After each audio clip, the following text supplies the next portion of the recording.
Good morning.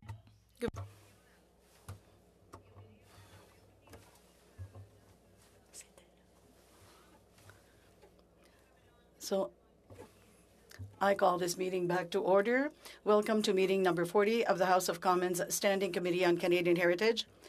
I would like to acknowledge that this meeting is taking place on the unceded traditional territory of the Algonquin Anishinaabe people. Motion adopted by the committee on Monday, June the 13th, 2022. The committee's meeting on the study of Hockey Canada's involvement in alleged sexual assaults committed in 2018. Today's meeting is taking place in a hybrid format and pursuant to the House of Commons on June the 23rd, 2022. We are therefore meeting virtually and in person. And just a few comments. Please wait until I recognize you by name before speaking. For those participating by video conference, do you know how to click on the microphone icon and to activate your mic and mute yourself when you're not speaking? For those on Zoom, the interpretation is what looks like a little globe at the bottom, and you can get it in English or French. For those in the room, you already know how to do that. And a reminder that all questions should be addressed through the chair. So, in accordance, I am informing the committee that all witnesses have completed the required connection tests in advance of the meeting. And I would now like to welcome our witnesses to the meeting. And so we're going to recommend Danielle Robitaille from Heinen Hutchinson, LLP. And that's it. Madame Robitaille, you have... Juste un appel au règlement, Madame la Présidente. Just a point of order, Madam Chair. Just before things start, I don't want to interfere with the process at all, but I just want to note that not everyone who is appearing by Zoom has a proper headset, and I want to make sure that that doesn't lead to any problems with interpretation during the meeting. I know everyone has very important questions to ask, and I wouldn't want that to impede anything. I'm sorry, I didn't quite get that. Could you please repeat it? My sound seems to be not terribly good. Je veux être... I said I just want to be certain that everyone who's appearing online has a proper headset that is in conformity with House rules so that we can hear their testimony and their questions properly. Often we do have problems in some of these hybrid meetings because there are problems with people's headsets. Yes, I think the clerk has assured that everyone was properly connected before this meeting began. So now I would like to go to Ms. Robitaille, please, for 5 minutes. I will give you a 30-second notice when you have 30 seconds left.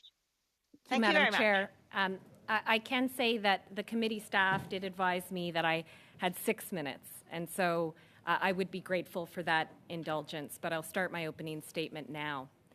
Well, thank you. That's news to me. We usually do 5 minutes, but go ahead and have 6. Thank you, Madam Chair.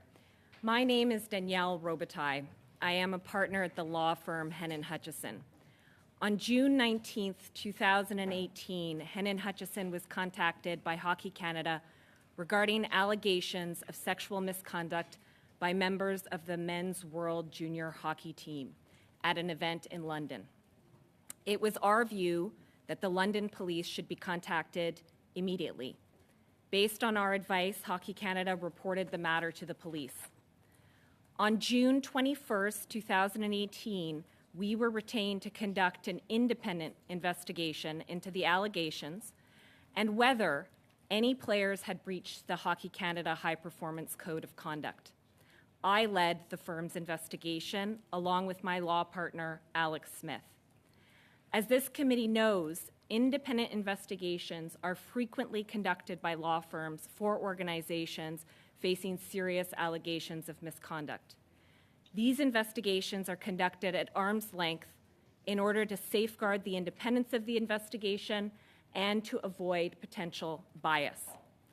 Upon completion of our investigation, we will deliver a report to an adjudicative panel that will contain our impartial findings of fact about what happened in London. There has been a lot of speculation in the press and elsewhere about what happened and who was involved in London. I will not comment on what did or did not happen, who may or may not be responsible. This is an ongoing investigation, and we do not yet know what did or did not occur. The goal of the investigation is to uncover the truth. But the investigation is active, and it would be inappropriate for me to prejudge the issue. It is critical that I keep my mind open to the evidence we are collecting and to safeguard the evidence collected to date as to not prejudge our investigation or any other investigation. Here is a chronology of the steps taken so far in our investigation. Between June 30th and July 11th, 2018, we traveled to various locations across Canada and the United States and conducted interviews of 10 players out of the 19 who attended the event. On July 7th, 2018, we learned the London Police Service had opened its own investigation.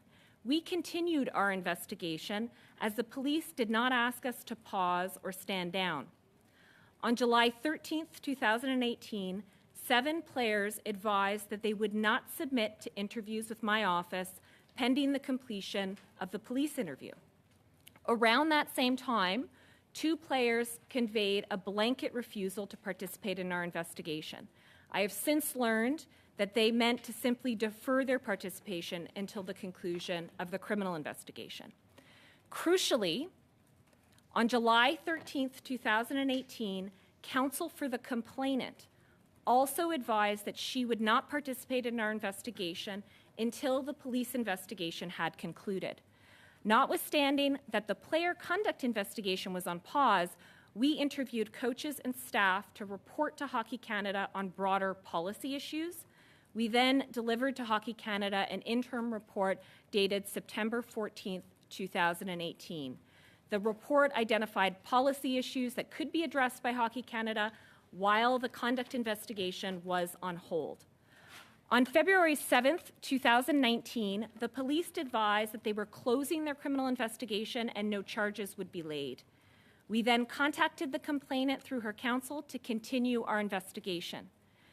Based on the facts collected in the summer of 2018, we concluded that the remaining player interviews should not be conducted until we received the complainant's statement. Over the next 18 months, my office was in regular communication with the complainant's counsel requesting her participation. We sought her statement to allow us to proceed with our investigation and ultimately our search for the truth. Despite efforts to encourage the complainant to participate, she declined to provide her account to us at that time. Accordingly, we felt compelled to classify the investigation as closed without prejudice to its reopening if circumstances changed. Circumstances have now changed. On July 9th, 2022, the complainant advised that she was prepared to participate. We then received instructions to reopen our investigation. We now have the benefit of the complainant's detailed version of events, and I am now in a position to interview the remaining players. I am here today to answer the committee's questions. There are 3 issues I wish to draw to the committee's attention, deserving of some comment. 1, Hockey Canada has advised me that it's asserting solicitor-client privilege with respect to some of the discussions and work that we have performed. They have further advised that I'm not authorized to waive privilege. I was advised that this is to ensure Hockey Canada is not later held to have waived its privilege should this committee compel me to answer. I will await the committee's direction before answering. I am aware of the committee's power to compel answers and override claims of privilege. I will, of course, follow the direction of this committee and the Honourable Madam Chair. The committee may ask, this is number 2, the committee may ask questions which call for answers which, if given, could undermine the integrity of our ongoing investigation. It is also critical that the anonymity of witnesses be maintained If we find ourselves in circumstances that cause me concern as an independent investigator, I will alert Madam Chair and wait for the committee's direction. 3, I understand that the committee requested that Hockey Canada produce documents in its possession that involve communications between Henin Hutchison and the players. You have some of those correspondence, but you don't have all of them. I should make it clear that Hockey Canada would only have some of our correspondence with players, and many of those pieces of correspondence remain solely in Henin Hutchison's possession. I look forward to assisting the committee and answering your questions. Thank you. Thank you very Madam Chair. much. And now we will begin the question and answer component of the meeting. And this round is for 6 minutes. And we begin with, for the Conservatives, Richard Martel. Richard, you have 6 minutes. 6 minutes. Oui, Richard Martel, oui. Oui, alors tout... So all of my questions will be addressed through the chair. Now, how did you obtain this mandate from Hockey Canada? I would love to answer in French, but unfortunately, I think that I need to be very, very precise in my answer. And so in my case, unfortunately, I think that means that I should answer in English. I received the mandate. Henin Hutchison received the mandate via a phone call from Glenn McCurdy, who is the Vice President of Risk Management at the time. J'aimerais savoir aussi... I'd also like to know, what were the parameters set by Hockey Canada for this mandate? What were its objectives? And how far was the mandate intended to go? And it is my understanding that Hockey Canada has not asserted privilege over this issue, and I'm going to answer it. The mandate was to discover the truth, to learn what happened in London at that event, and to investigate the allegations that came through to Hockey Canada. There was a secondary mandate to look into any potential policy issues or systemic issues discovered in the course of the investigation in order to report to Hockey Canada so that they could improve their process. Combien de joueurs ont participé? How many players participated in the investigation? 10.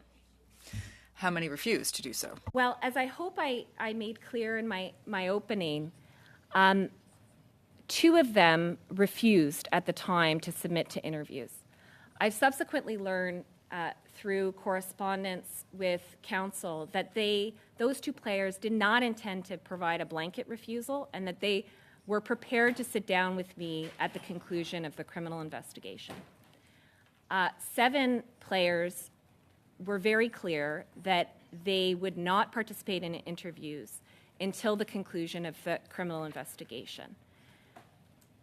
I hope that is clear. Qui d'autre ont... And who else refused to participate in the investigation? Non-players? I received open participation from Hockey Canada officials. I was able to sit down with coaching staff and other staff very readily. The complainant, as I explained in my opening, was not prepared to provide us with her version of events for quite some time. First, because of the ongoing criminal investigation, that's not unusual. And then after the criminal investigation closed, as you heard in my opening, for a period of 18 months, we sought her participation. We included in our correspondence to counsel that we were prepared to engage in accommodations to facilitate her evidence in our investigation, and she was not prepared at that time. Again, that is not unusual. It's not an unusual case where a complainant in this sort of matter takes time to be prepared to participate in an investigation like ours. Lorsque vous avez déposé When you tabled your preliminary report, what were the recommendations made? This is an area that Hockey Canada has asserted solicitor-client privilege, and I'm not authorized to waive it on their behalf. I have been advised to request that my answer be provided in camera if I'm directed to answer this question.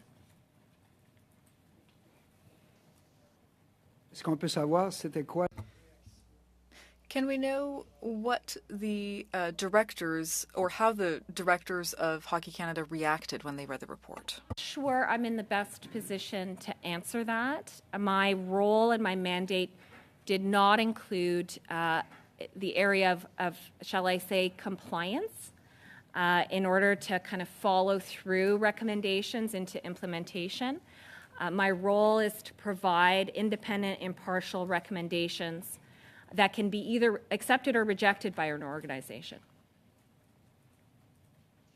Est-ce que vous avez travaillé Did you work with the directors of Hockey Canada to implement any recommendations? Clear answer raised that.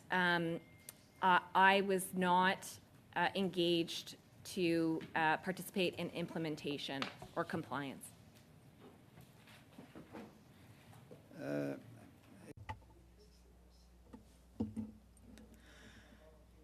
What happened in between the time of October 2018, your preliminary report, and September 2020? So that's a significant amount of time. So what happened between the beginning of the investigation and the end of the investigation? What were you doing then?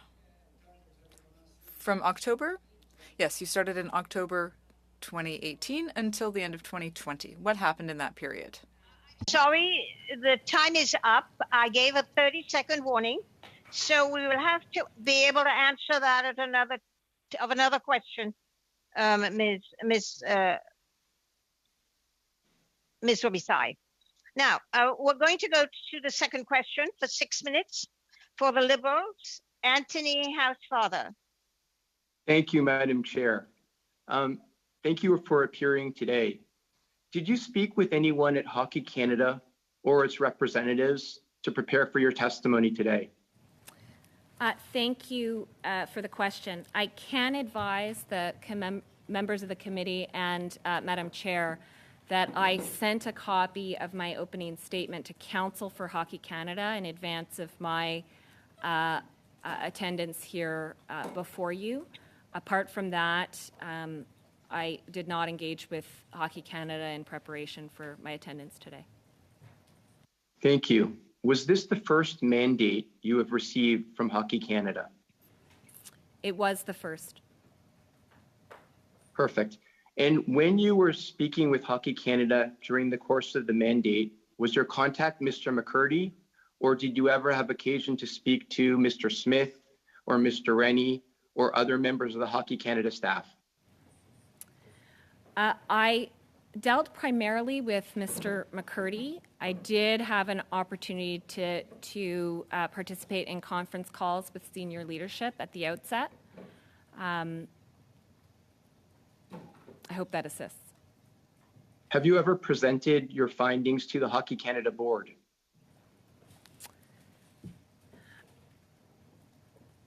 I think I need some clarification on your question. As I indicated, the conduct investigation, the player conduct investigation, is active and ongoing.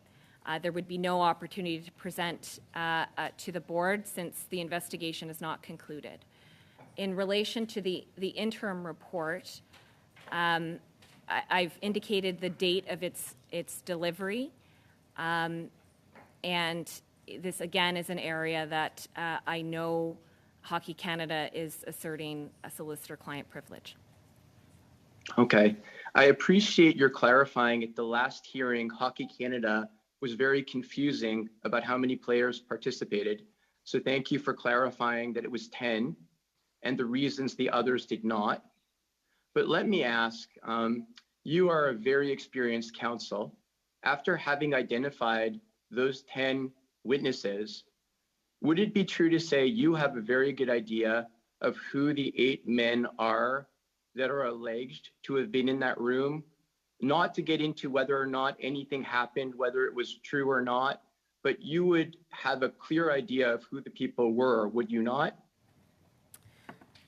Madam Chair, this is an area that I have to be very careful in answering. As I indicated, the goal of our mandate is a search for the truth. I do not want to provide an answer in the course of these proceedings that could potentially taint the evidence from other witnesses that I have yet to hear from. Nor do I want to provide an answer that taints the evidence that will be provided to the London Police Service, who's reopened their investigation, or the NHL or NHLPA ongoing investigation. And so I do have to decline answering that question with the following caveat. My investigation is going well. As I indicated, I have the complainant's statement now, and as I indicated in my opening statement, I am well equipped to continue this investigation. Thank you. I think what was confusing to many people was when Hockey Canada asserted at the last meeting that it did not know the identity of the 8 individuals. And it seemed highly surprising to many of us in light of the interviews that were conducted. So let me ask a different question.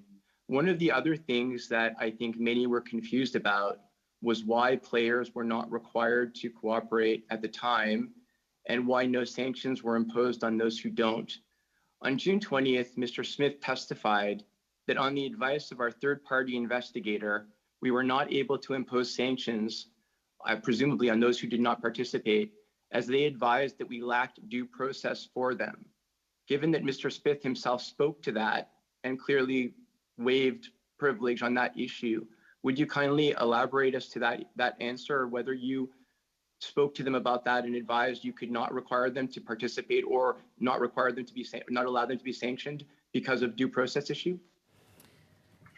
There are 2 aspects to this answer, one of which is covered by solicitor-client privilege, or the claim of solicitor-client privilege. So I take your point regarding what was testified to at the prior occasion. I'm not here to give a legal opinion on the validity of that claim of privilege. And so there were discussions around that issue. I'm not authorized to disclose them to this committee, absent a direction from Madam Chair and the committee. So there's part of the answer that I cannot provide unless ordered.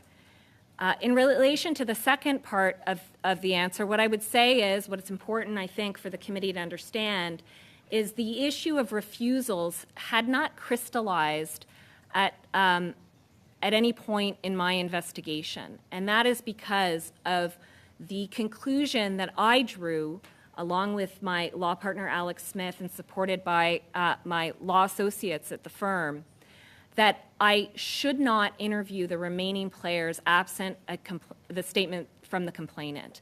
I needed her version of events to push forward in my investigation.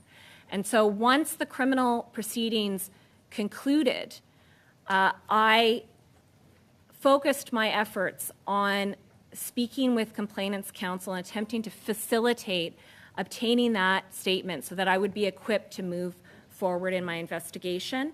And as I indicated in my opening statement, ultimately by September of 2020, after 18 months of those efforts not arriving to the place that I had hoped, I closed the investigation without prejudice to reopening at a later date. And as I indicated, we are here now. Thank you. I think that's enough time. We have overreached our time, guys, but there you go. I would like to ask everyone to be as concise in your answers so we can get as many questions and answers in as we possibly can. Thank you. And now I will go to the Bloc Québécois, Monsieur Lemire, for 6 minutes. Merci, Madame. Thank you, Madam Chair. And thank you, Ms. Robitaille, for being with us. We appreciate it. Obviously, we would have liked to have the preliminary report, but we understand the circumstances. Now, Hockey Canada told the committee that it hadn't used the services of a lawyer back in June 2018, and it was only when they got the full allegations that they hired lawyers. Mr. McCurdy contacted you on June 19th, 2018, but at what time? Madam Chair, I don't have a note of the precise time that I was contacted. My recollection is that it was in the morning, that I had an initial conversation with Mr. McCurdy, and then subsequently a broader conference call with some executive leaders at Hockey Canada. Parfait. Ça m'indique quand même. Perfect. That does give me an idea. Now, what was the mandate that you were given specifically? That time, on the 19th, was to give some preliminary advice regarding what to do. And I've disclosed, and Hockey Canada is not asserting solicitor-client privilege over the fact that my first piece of advice was that the London Police Service needed to be contacted. Was there a lawyer who contacted you to give you that mandate? Because generally, investigators can't incriminate their clients. So, did Hockey Canada give you the contract directly, or were you contacted by a lawyer? Glenn McCurdy directly, and if it assists the panel, I can say that is not unusual, that an investigator is contacted directly from an organization, though it's also not unusual that you're contacted by outside counsel. That happens as well. Je comprends. I understand that your mandate evolved over time. So, was there any information or advice given to you by a lawyer during that period? What I can say is that after our discussions with Hockey Canada on the 19th, we were provided the mandate of conducting an independent investigation. Est-ce que in your mandate, was there also the idea that if Hockey Canada were to be found guilty, that certain actions should be taken? Did you get that type of mandate? Well, I can indicate that, as I mentioned, that the mandate was a twin mandate. The first was to conduct the investigation in relation to alleged breaches of the High Performance Code of Conduct. And the second was to report on any policy or systemic issues that we noted in the course of our investigation in order to assist the organization in moving forward. donc ça va plus. So it goes beyond just discovering whether the facts really happened, but also to determine whether Hockey Canada was guilty, was responsible. Correct. Perfect. Who paid for the investigation? Hockey Canada did. And what form did it take? I have no idea. Quels sont les... What are the limits of your investigation?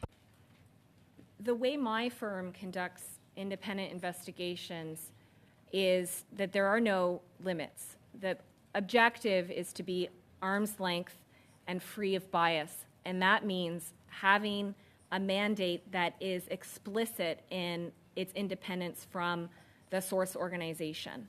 And so we decide which witnesses to interview, what questions to ask, what inferences to draw. We will not take, nor would I ever take, direction from an organization in relation to that sort of mandate. Durant les... Over the last 4 years, so since you got the first version of the mandate, did you report to anyone? For example, did you report to Hockey Canada's board?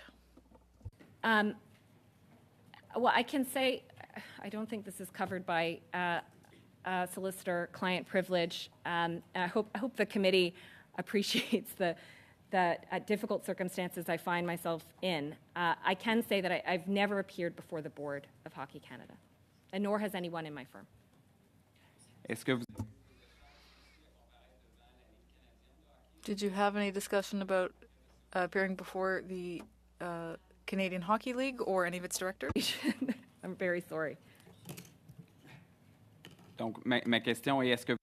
My question is, Did you ever give a report to the Canadian Hockey League? No, I've never presented before the board of the Canadian Hockey League, though I should say that I'm aware that Hockey Canada had communication with the Canadian Hockey League about this incident. On vous a demandé formellement. Were you formally asked to restart the investigation in recent weeks? Yes. And now we know that the investigation was suspended because the police in London hadn't gotten to the end of their investigation. Préoccupé. Now, did their participation change anything for you? And do we need to wait for, more of these? Do we need to wait for this police investigation to conclude before you can continue? Investigation is moving forward. The London Police Service has not asked me to stand down or pause my investigation. I am in contact with counsel for the players, and I expect to be scheduling interviews imminently. Et est-ce que la Thank you victime very much. va collaborer? Est-ce qu'elle va collaborer à votre enquête Monsieur également? Monsieur Lemire, that's the end of your time, please. Thank you. And I would like to once again repeat that the questions and answers be as concise as possible because, we can't keep going over time. All right. Now, Peter Julian for the NDP. 6 minutes, Peter. Merci beaucoup, Madame. Thank you very much, Madam Chair. Thank you, Madame Robitaille. We certainly do appreciate the questions that we're asking you are very pointed, and that does put you in sometimes an awkward position. I'd like to come back to your testimony about the day, June 19th. And you stated that in the morning you were speaking with Hockey Canada. And you said at that time in the morning that this should be reported to the police. It is allegations of serious criminal act, as we all understand. Did you communicate that in the morning, that it should be reported to the police immediately? I did communicate it to Mr. Glenn McCurdy, and I should say that there was no resistance from Mr. McCurdy in that phone call regarding that legal advice. What he advised me was that he needed to connect with senior leadership on that question before acting on my advice. You may be aware of the testimony that Hockey Canada provided to us last month, stating that they reported it to the police between 6 and 7 p.m. that evening.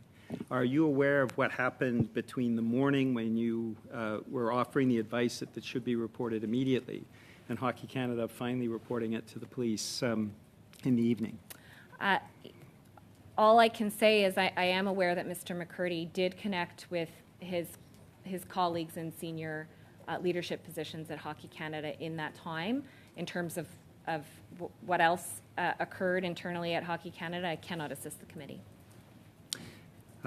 Are you aware of any communications between Hockey Canada and the London Police after June 19th and up until February 7th, 2019, when the police closed their investigation? I can advise the members of the committee that I was in somewhat regular contact as an independent investigator with the London Police regarding the state of the criminal investigation because I was quite anxious to push my investigation forward, and I wanted to know when they were concluded. And so I had contact with the detective leading the investigation.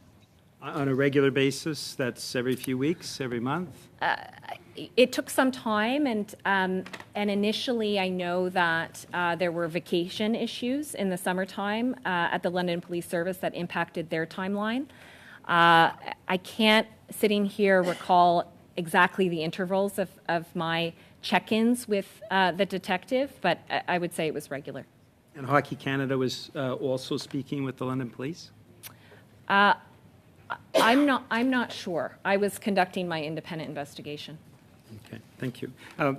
You mentioned that you had interviews with coaches and staff. How many were interviewed?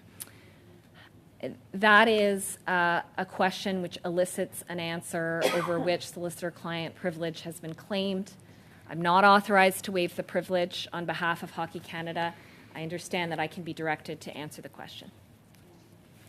Madam Chair, we're already aware Yes. of the number of players that participated in, cooperated with the investigation. It seems to me that it's appropriate to know about coaching and staff members that participated.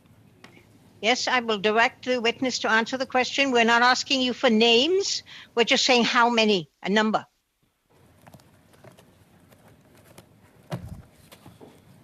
Just your indulgence, Madam Chair. We can halt my clock, Madam Chair. Yes, you want me? Oh, I shall do that.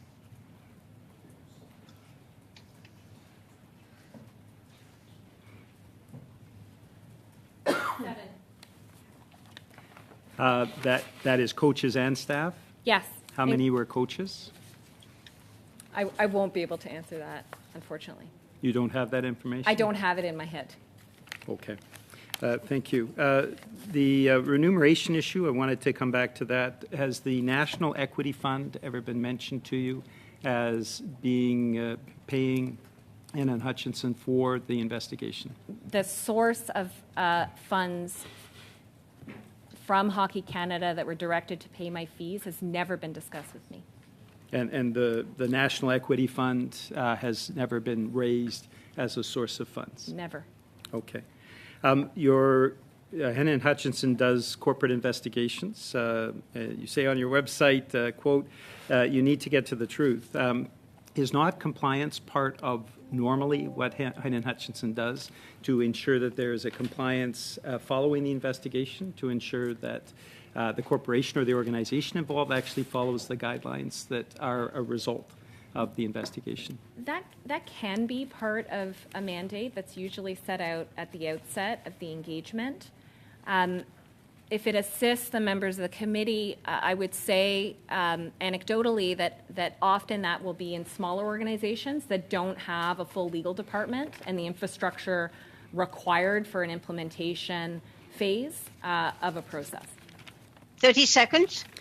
Thank you. You mentioned that the investigation has been restarted. Did Hockey Canada communicate that to you? You talked about a series of events before the investigation started again.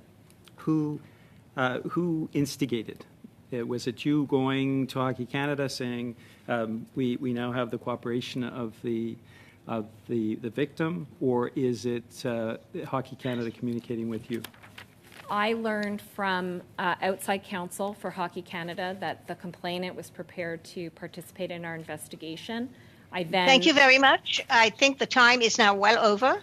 I included the suspending time for the witness to find the information, Peter, so I gave you all that time. So now I'm going to move to for the Conservatives, Kevin Waugh, for 6 minutes, Kevin. Oh. No, actually, it's Ms. Vecchio. Hello there, Hetty. I'm right here. Can you hear me?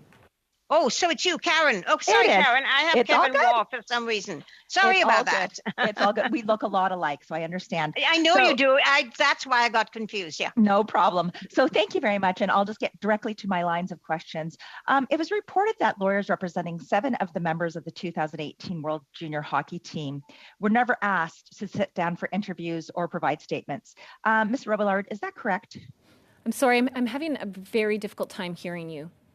Okay. So it was indicated, we've heard that 7 of the members of the 2018 World Hockey Junior team were never asked to sit down for interviews or provide statements. Is that correct? 9. It was 9.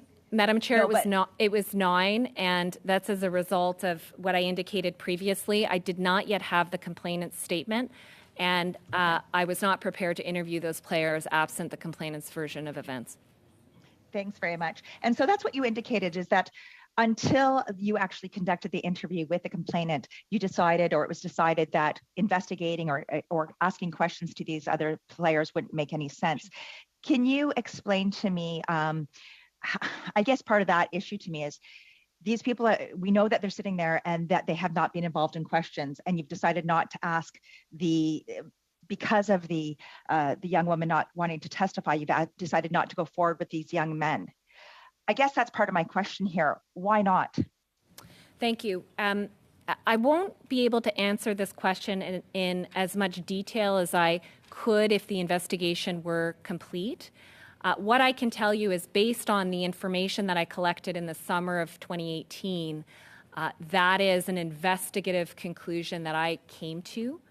And I can say two things. First, I concluded after the summer of 2018 that I could not complete my search for the truth absent having an opportunity to hear from the complainant about what she said happened. And so I would not be able to reach the end goal without hearing from her. Second, as a matter of due process, I could not interview players without giving them fair notice of what was alleged against them. And so it was really those twin concerns that caused me to take the steps I took. I hear that. I guess for me, uncovering the truth is when the one door is shut, I continue to say, find a window. And I guess if Hockey Canada really wanted to get down to the fact that there was an alleged sexual assault in June of 2019 or 18, they've actually would have wanted to do more and to ensure that any player, any of these players that may have been responsible were going to be held accountable.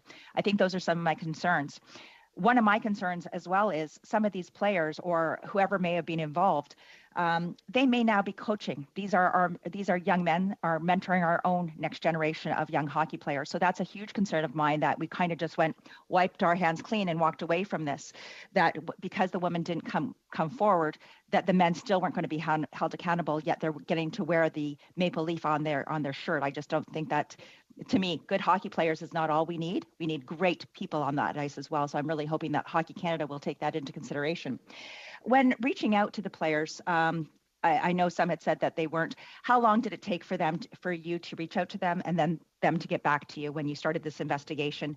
And these other players that you did not contact, why did you not connect with them all at the same time? Why was it pieced out that you were only connecting with so many and not all 20 or 19 of these players?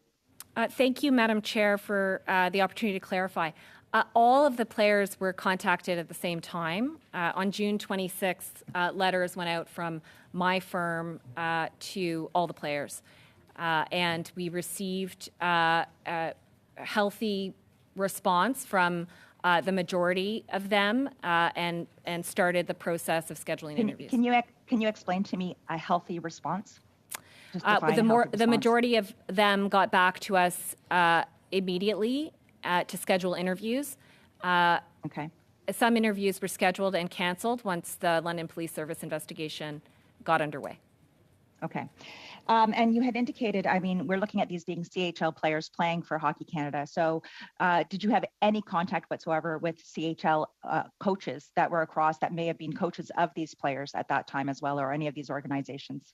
I know that Hockey Canada was in touch with the CHL regarding our investigation and the allegations. Okay. So I'm sorry. So looking at that, so your department never contacted them with the CHL to say, hey, we're trying to do this investigation. How can we get everybody on board? There was nothing done there or that way. There were discussions at the outset of Hennon Hutchison's investigation regarding player compliance with our investigation. Okay. Those discussions are subject to a claim by Hockey Canada of solicitor-client privilege. Okay, so once again, solicitor-client privilege on this. So I guess for me, when I'm looking at the CHL, I'm looking at holding people to account. 30 seconds? Not just holding people to account, but ensuring that, like I said, we have the best people who are deciding, who are going to be the leaders of this country. These are our mentors. Do you feel at this time that we've done due justice to all of those players who are involved in Hockey Canada and all of our upcoming hockey players in Canada?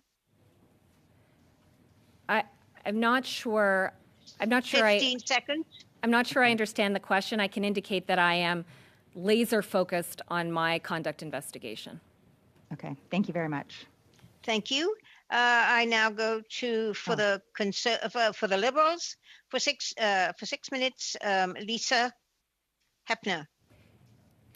Thank you very much, Madam Chair, and thank you for your testimony here today, Ms. Robitaille. I'm also kind of seized with the issue that we heard from my colleague, Ms. Vecchio, in that everything stopped when the complainant didn't feel comfortable in speaking to anyone. And I'm wondering if you can reflect on that a bit more. If there's a complainant who, for many good reasons, doesn't feel comfortable or safe in speaking to an investigator like you or to police, as an investigator, what do you think about that? Is it acceptable that we drop any further investigation because there's no official complaint? I would say that it depends on the investigation, and each case turns on its own facts. In this case, it was not a simple allegation. There was some complexity to the allegation.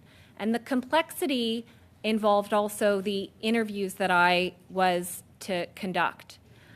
I don't want to say much more for the reasons that I've raised earlier and the potential to taint.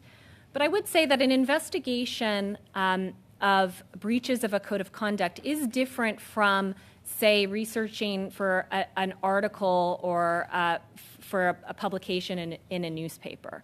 There are obligations to due process and fairness. There are obligations to notify respondent witnesses of the allegations that they are faced with.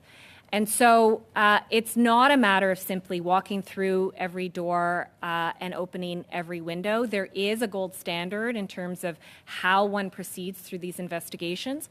I appreciate that it's very frustrating to Canadians that we don't have an outcome yet. This is something that we have seen in the area of sexual violence in the justice sector as well. And what I can say is justice takes time. And my investigation is taking time, but justice and fairness sometimes take time. The complainant or the survivor in this instance did sign a non-disclosure agreement.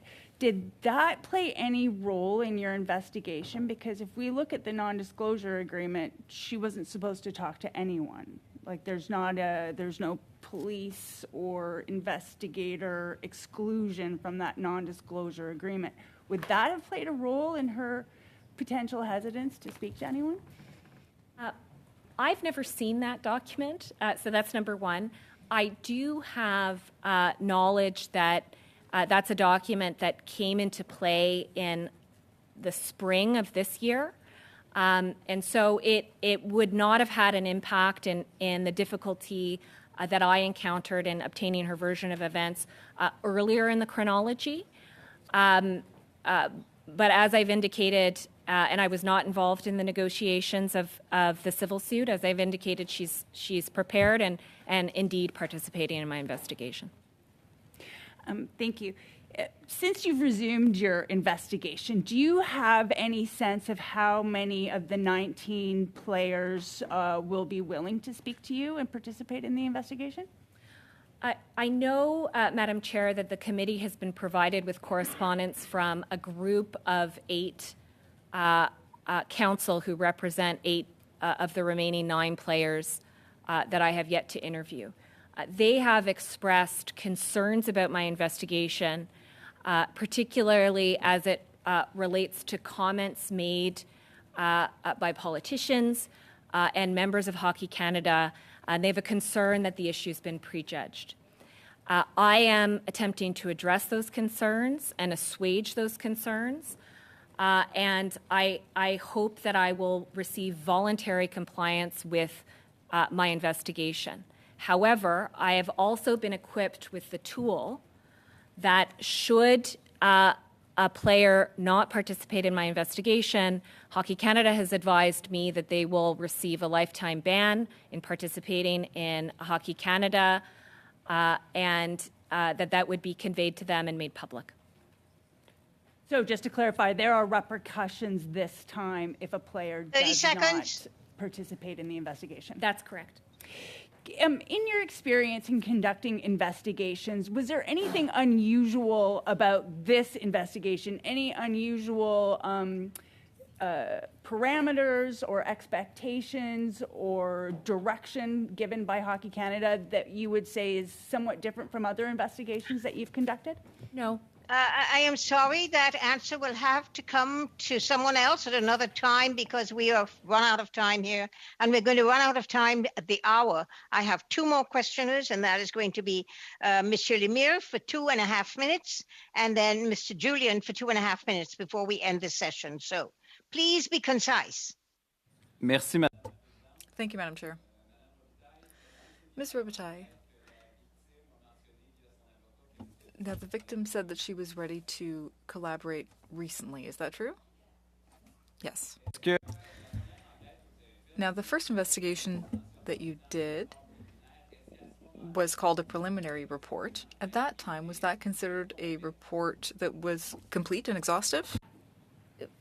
That's an interesting question. At that time, in September of 2018, we reported on the policy and systemic issues that arose to date in our investigation.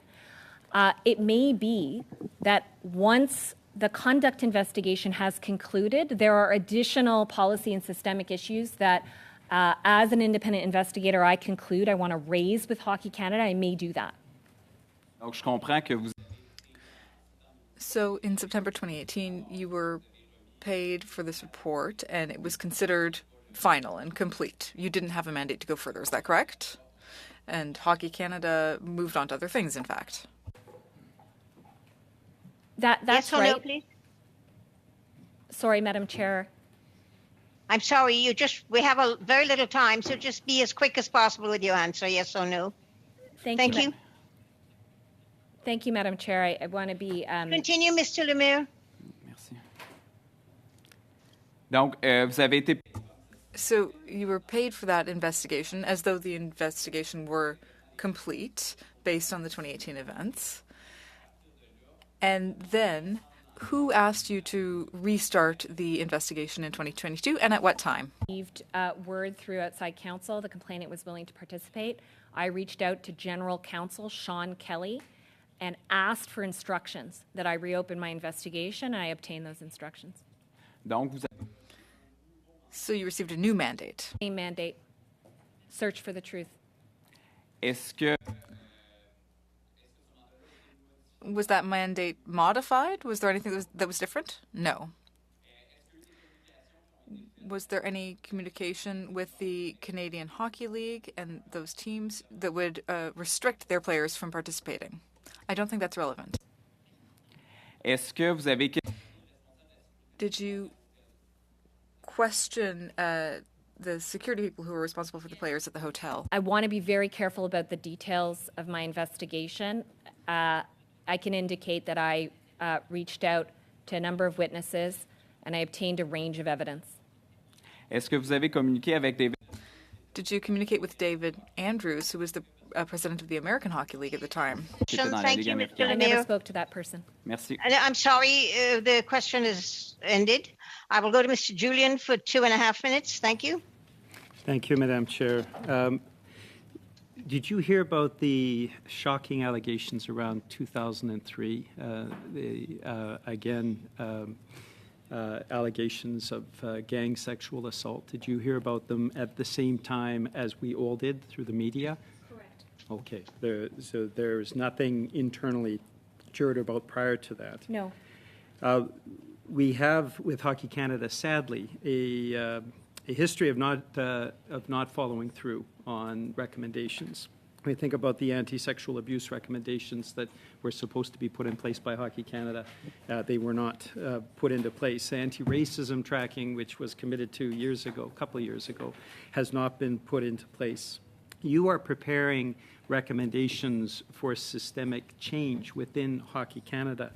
To what degree are you confident that Hockey Canada would follow on your best advice when in these other shocking allegations, systemic problems, they have been unable to do so? What I would say is that I complete mandates that I'm asked to complete. In this case, implementation or compliance was not part of my mandate. If I'm asked to oversee that component of a mandate, I'm happy to do that. I think confidence in Hockey Canada vis-a-vis implementation is for the committee to determine. I don't think it's appropriate for me to comment. Have you seen implementation? Because you did table an interim report that did tackle some of the systemic problems that has resulted in complete lack of confidence, in my opinion, by the Canadian public in Hockey Canada. Have they implemented any of the recommendations that you made in your interim report? Thank you, Madam Chair. I can indicate I've seen some implementation. What has been implemented? There were recommendations around alcohol that were implemented. But the other parts, and I understand that we don't have the interim report, so we don't know to what extent you made other recommendations. But even there, it has not been fully implemented. Is that correct? I think that this is a question over which a claim of solicitor-client privilege has been made, and I'm not authorized to waive it. Thank you. That's the end of the session. Thank you. I want to thank the witness, Ms. Robitaille, for being present. We have now run out of time for this hour, and we will be suspending to move to the next session. Thank you, with the Minister. Thanks very much. Chair.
meeting to order. Pursuant to the Standing Committee recommendations, this is going to be with regard to Hockey Canada's involvement in alleged sexual assaults committed in 2018.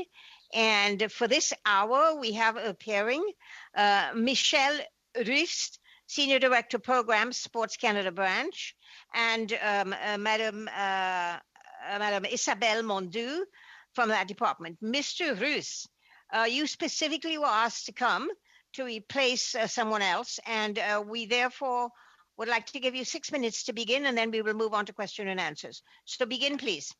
Merci, Madame la Présidente. Thank you, Madam Chair. Good morning, Madam Chair, esteemed members of the committee. My name is Michelle Rouillet. I'm the Director of the Programs Division in the Sport Canada branch of the Department of Canadian Heritage. I've been in this role since the fall of 2017. I'm here with Isabelle Mondo today. As the Director of the Programs Division, I'm responsible for the management of Sport Canada's 3 funding programs: athlete assistance, hosting, and sport support programs.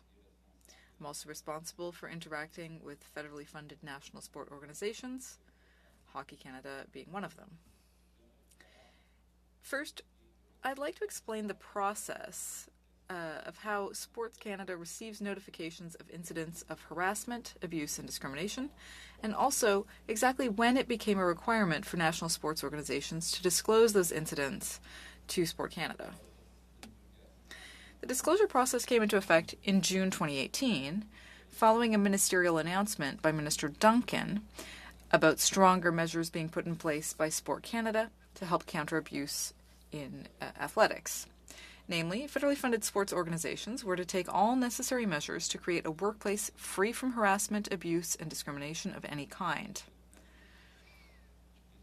Federally funded national sports organizations were then required to disclose any incident of harassment, abuse, or discrimination, make provisions within their governance framework for access to an independent third party to address harassment and abuse cases, and provide mandatory training on harassment and abuse to their members.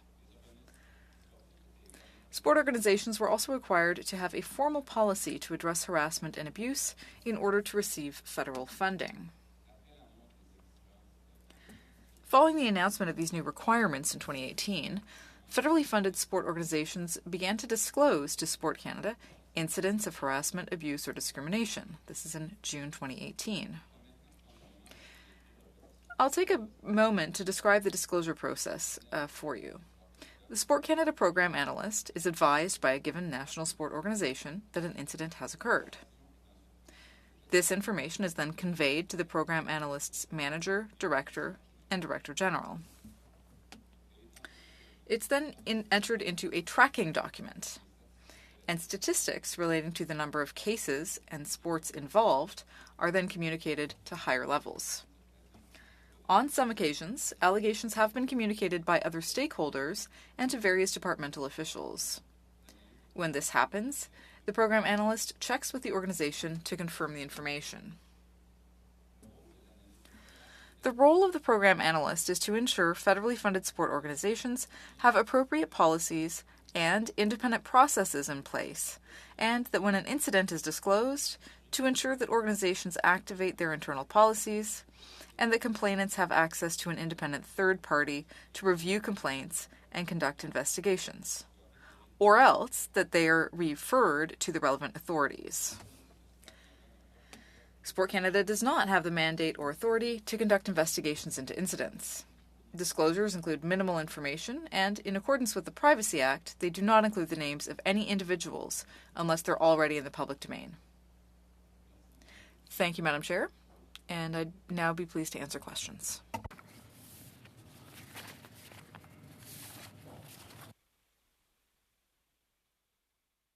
Sorry, we begin the question and answer session. Thank you very much. And we're going to begin with 6 minute round, beginning with the Conservatives, John Nater. John? Thank you, Madam Chair. Hockey Canada says that they notified Ms. Nicole Mulligan on June 26th. Is that accurate? Yes, that's correct. And on what date did you become aware of these allegations? The same day. The same day. And you noted the process, the manager, director, and director general would be notified. Were they notified on the same day as well? La procédure, habituellement, c'est que ça se fait. Usually the procedure is that happens after, but the same day. Who else in the organization was made aware of these allegations? Après le directeur général, Well, after the directors general, we communicated statistics up the hierarchy. So the program analyst, the director, and the director general. Was the minister's office made aware of these allegations? probablement pas spécifique. Probably not specifically. The information that goes up the ladder involves statistics about cases so that we can have a general idea of what's happening. At that time, then Minister Kirsty Duncan made an announcement. 2 weeks later, these allegations came to light, and no one within the department saw fit to notify the minister or the minister's office of these major allegations from one of the largest national sports organizations. No one thought it was necessary to notify the minister or the minister's office. À ce moment-là, At that time, we did the verifications to find out whether the competent authorities had been informed and whether a third party had been made available to the alleged victim. And Hockey Canada had provided that information, and so that was what we did. Comments, you made note that you're responsible for funding programs, including the National Sport Support Program, the hosting program. You personally were aware of these allegations, correct? You were personally made aware of these allegations, correct? yes. And so when 1.8 million was given through the National Sport Support Program, 1.5 million through the Sport Support Program, 250,000 through the Sport Hosting Program, 50,000 through the Sport Hosting Program. I can go on. At each point along the time when Hockey Canada is being given millions of dollars, you were personally aware and didn't flag this in the process, that there was these major allegations within Sport Canada? C'est un niveau de risque qu'on prend en compte. It's a level of risk that we take into consideration when we're doing the funding. But, the processes were being followed. There was an investigation underway. And there was no reason to restrict or cut funding. Significant risk that an organization was under a cloud of sexual assault allegations. You didn't consider that was a sufficient risk to flag this at each time these funding decisions were being made? Is that what you're saying? At the time, we were waiting for the results of the investigation. Did you ever follow up with Hockey Canada throughout this process in terms of the status of the investigation? Nous avons fait des... We regularly spoke to the organizations because of this funding arrangement, but I'm not aware of any specific follow-up that was done. So there was this allegation made. You were made aware of it on June 26th, and for 4 years, not once did you or your organization follow up with Hockey Canada about these allegations? Is that what you're telling me? There was never a specific follow-up with Hockey Canada about these allegations? Every year, organizations report on their compliance with the rules that we have around funding. That's how we do our verifications. And given that there was an investigation underway, and in both the criminal investigation and an independent investigation, we were awaiting the results of those investigations. Remarkably troubling that you were made aware of these allegations in June of 2018. Hockey Canada continued to get large amounts of funding, serious criminal allegations, sexual assault, and not once did Sport Canada follow up with Hockey Canada in terms of the status of the investigation. The minister's office wasn't advised. Was there any, when transition documents were prepared for Minister Duncan to Minister Guilbeault to Minister Saint-Onge, were these issues with Hockey Canada flagged with any of those transition documents? Pas à ma connaissance. Not to my knowledge. Were you ever aware of the existence of the National Equity Fund within Hockey Canada? Nous étions au courant. We were aware of the existence of that fund, but my knowledge of the fund is limited to what you could read in the organization's financial records. And the fund, or the definition of the fund, does not mention anything about the sexual assault allegations. When the payment was made earlier this year, we now know was made from the National Equity Fund. Did you follow up with Hockey Canada at the time to see where that money went or where that money came from? Oui. Yes, in 2022, when we learned about the case, the first thing we did was to check whether there was any public funds used. And Hockey Canada told us that that was not the case, but we did nevertheless hire a consultants firm to or an auditing firm to do a check. And when will the results of that audit be made public? Cette vérification est en So that investigation is underway. The first steps started in late June, early July, and we expect preliminary results in the fall. Thank you, Madam Chair. Thank you very much, Mr. Nader. Thank you very much. And we go to the next questioner from the Liberals, who is Tim Lewis. Tim? 6 minutes. I don't believe I'm in this round, Madam Chair. That's the name I have. Unless someone else has got a name, this is the name I was given. Oh. Madam Chair, it'll be Mr. Biddle. Thank you. Mr. Biddle, will you please speak for 6 minutes? Thank you. Thank you very much, Madam Chair. Minister Duncan was appointed Minister of Sport, I believe, in January 2018. Is it fair to say that she made safe sport a priority upon her appointment as Minister? Yes, she did. What steps did she take on becoming Minister after her appointment in January 2018? Elle a fait She made a number of announcements, but she specifically set up new requirements to have a safer sport environment in Canada. So by requiring organizations to make a third party available if there were complaints, and also by setting up a procedure for disclosing incidents as soon as they happen to Sport Canada so that Sport Canada would be aware. Thank you so much. What existed in terms of safe sport, what existed prior to Minister Duncan's appointment as Minister of Sport? For a long time, people had been calling for a policy on safe sports in Canada. People had been calling for it since the 90s. But when Ms. Duncan arrived in office, those requirements were really strengthened, and a number of new initiatives were set up to create a safer sport environment. So certainly that had been ramping up since 2018, and it is one of the government's priorities. Can you please discuss some of the priorities that Minister Duncan undertook and the changes that were made under her mandate as Minister of Sport? Well, there's this requirement to disclose incidents, also the requirement to provide training, and creating this requirement for sport organizations to provide a third party to alleged victims. They also set up those requirements and worked those requirements into our funding agreements. So it's really central to what we do with those sport organizations. I had just a few elements to the answer, just to complete. So after 2018, the work did not stop there. There were other measures that the minister took. One of those was to support financially the National Sport Coaching Association to develop a code of conduct that has become the universal code of conduct, and it's now part of the requirement of our contribution agreement that every organization have to adopt that code.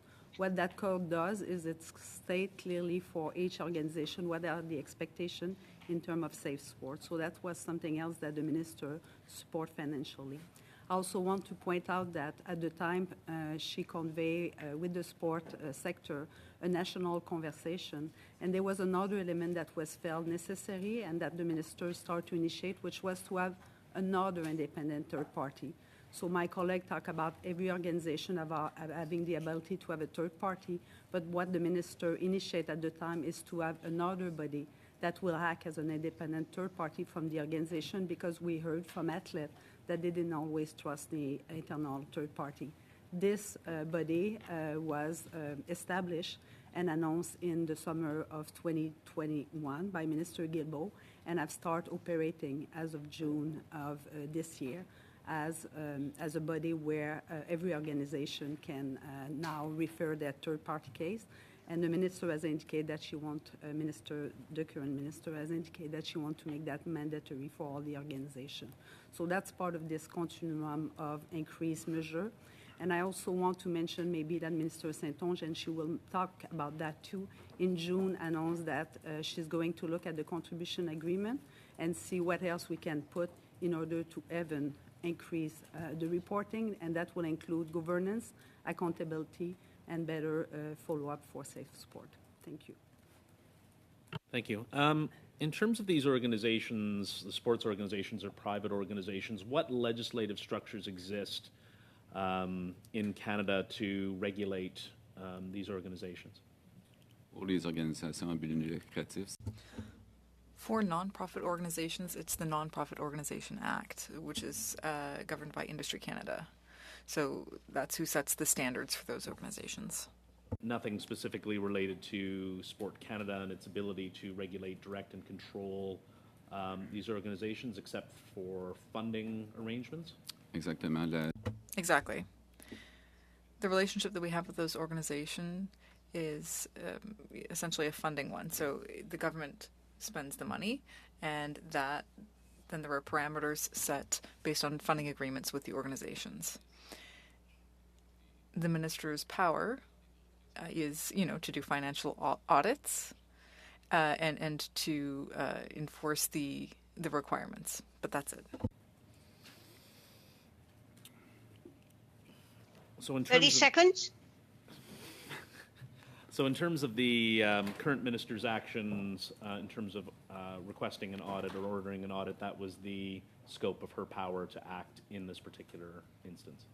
Yes, it was. And we acted quickly to ensure that no public funding was involved in the settlement of this affair. And this verification is ongoing right now. Thank you so much. Thank you very much. And now I'm going to go to the third 6-minute question round, and that's going to be Monsieur Lemire for 6 minutes, please, from the bloc. Madam Chair, it will be Madame Larouche who will be speaking on behalf of the bloc. Thank you, Madame Larouche. Monsieur Ruem. Thank you both for being here today. In your preliminary remarks and in your answers, what struck me is that in June, when Hockey Canada came, they really had a lack of compassion. They were talking about rape as though it was just something that exists in society that's not a big deal. That really struck me. And in your testimony, what I really see is the slowness of your reaction and the time lag between the publication of the information and then the action that actually happened. Even though there are these processes in place since 2018, you've said there's progress, but it really seems to me like this is very slow. So how many incidents of this type were reported to Sport Canada in 2018, 2019, 2020, and 2021? And even this year, if you have data. Hockey Canada talked about, 2 per year, perhaps. So I'd like to know if you think that that's accurate. Are you talking about Hockey Canada specifically? Yes, that's what they said in their commentary in June. So do those numbers seem accurate to you? Hockey Canada had said that for the last 4 years it was around 2 per year. Well, as I said in my opening remarks, we have that information in a confidential database every time there is a disclosure made to Sport Canada. Currently, in the database, we have 8 cases since we started keeping data. So if you look over the last 4 years, yes, it is about that. Again, in 2018, Tom Rainey from Hockey Canada said that he had told Sport Canada about the allegations against these players from 2017-2018. Now, Pascale Saint-Onge, the minister, said that she had been informed for the first time on May 24th, 2022, concerning these sexual assault allegations that happened in, 2018. Now, you're saying that the department was aware of some of the allegations. The minister said that she only became aware on May 24th of this year. What does that say about the way information is transmitted and the way your department reacts to incidents? You know, Ms. Mondo, earlier you talked about the code of conduct. There weren't actual requirements for funding. You say that the requirements have now been strengthened and they're creating a safer sport environment. But it took the public disclosure of these allegations for the minister to finally take action and finally cut funding. So when you're talking about parents feeling safe about their children in sports, you know, I spoke to a parent who said, you know, knowing everything that I know about how long this took, I don't feel safe. So a few comments here. You're right that the allegations are horrific. That's how we see them in Sport Canada. And that's how we saw them in 2018. Now, in terms of the speed of the processes, of course, we always want things to go faster. And it may appear slow, but there are a lot of systemic things that exist now that didn't exist before, like the code of conduct, like the third-party option, and that only exists since 2018. Now, to answer your question about the facts that came to light in 2018, you know, there was a police investigation underway then. Now, Sport Canada doesn't have the resources, nor is it its role to investigate what's happening with the police investigation. We expect the police to keep us up to date, and that's what they do in their annual reports. Now, what the minister learned recently, and what Hockey Canada communicated with us on May 24th, is that there had been other developments that we were not aware of. Notably that the police investigation had stopped. Hockey Canada had not told us about that before May 24th, and so that was new information for Sport Canada. What we knew at Sport Canada is that there was a police investigation underway, and as you know, sometimes police investigations can take years, so it wasn't necessarily surprising to us that the investigation was still ongoing. What surprised us was that we hadn't had enough updates. Now, you said that the fund that was supposed to support victims of sexual allegation, you said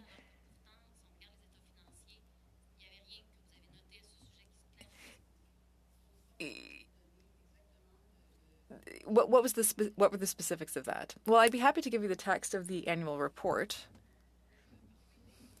There is a fund, you know, for example, sometimes you have injuries in hockey. And there's a compensation fund if there are injuries. So that's something that we think is reasonable. And that was what we saw in the annual report. There was no question of sexual assault or anything in that report. And I would be pleased to share the text of that report with you. I'm just trying to understand, because you say that, you know, the investigation was underway. But what kind of follow-up was there? You know, you were aware of the allegations, and there must have been follow-up over the years. This is 4 years.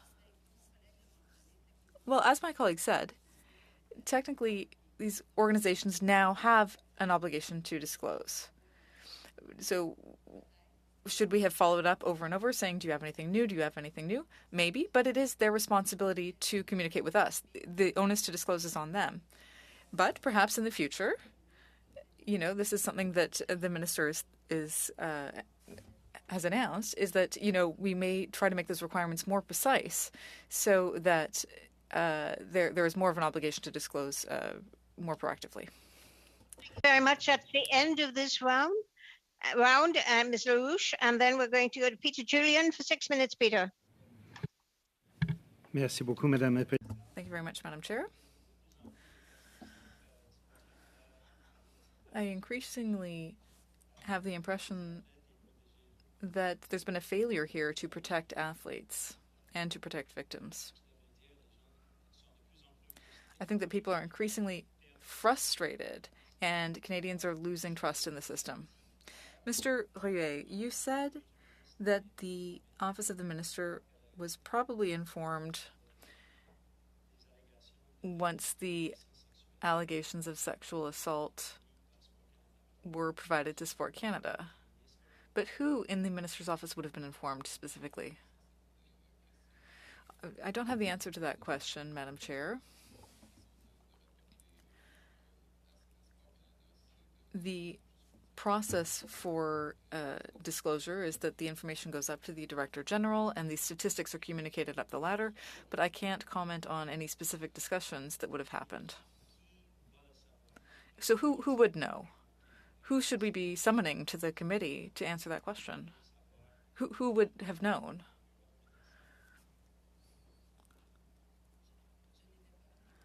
I wasn't there at the time, but what was communicated to the Minister Office were the data about a number of cases that have been reported, not necessarily the specific of the case.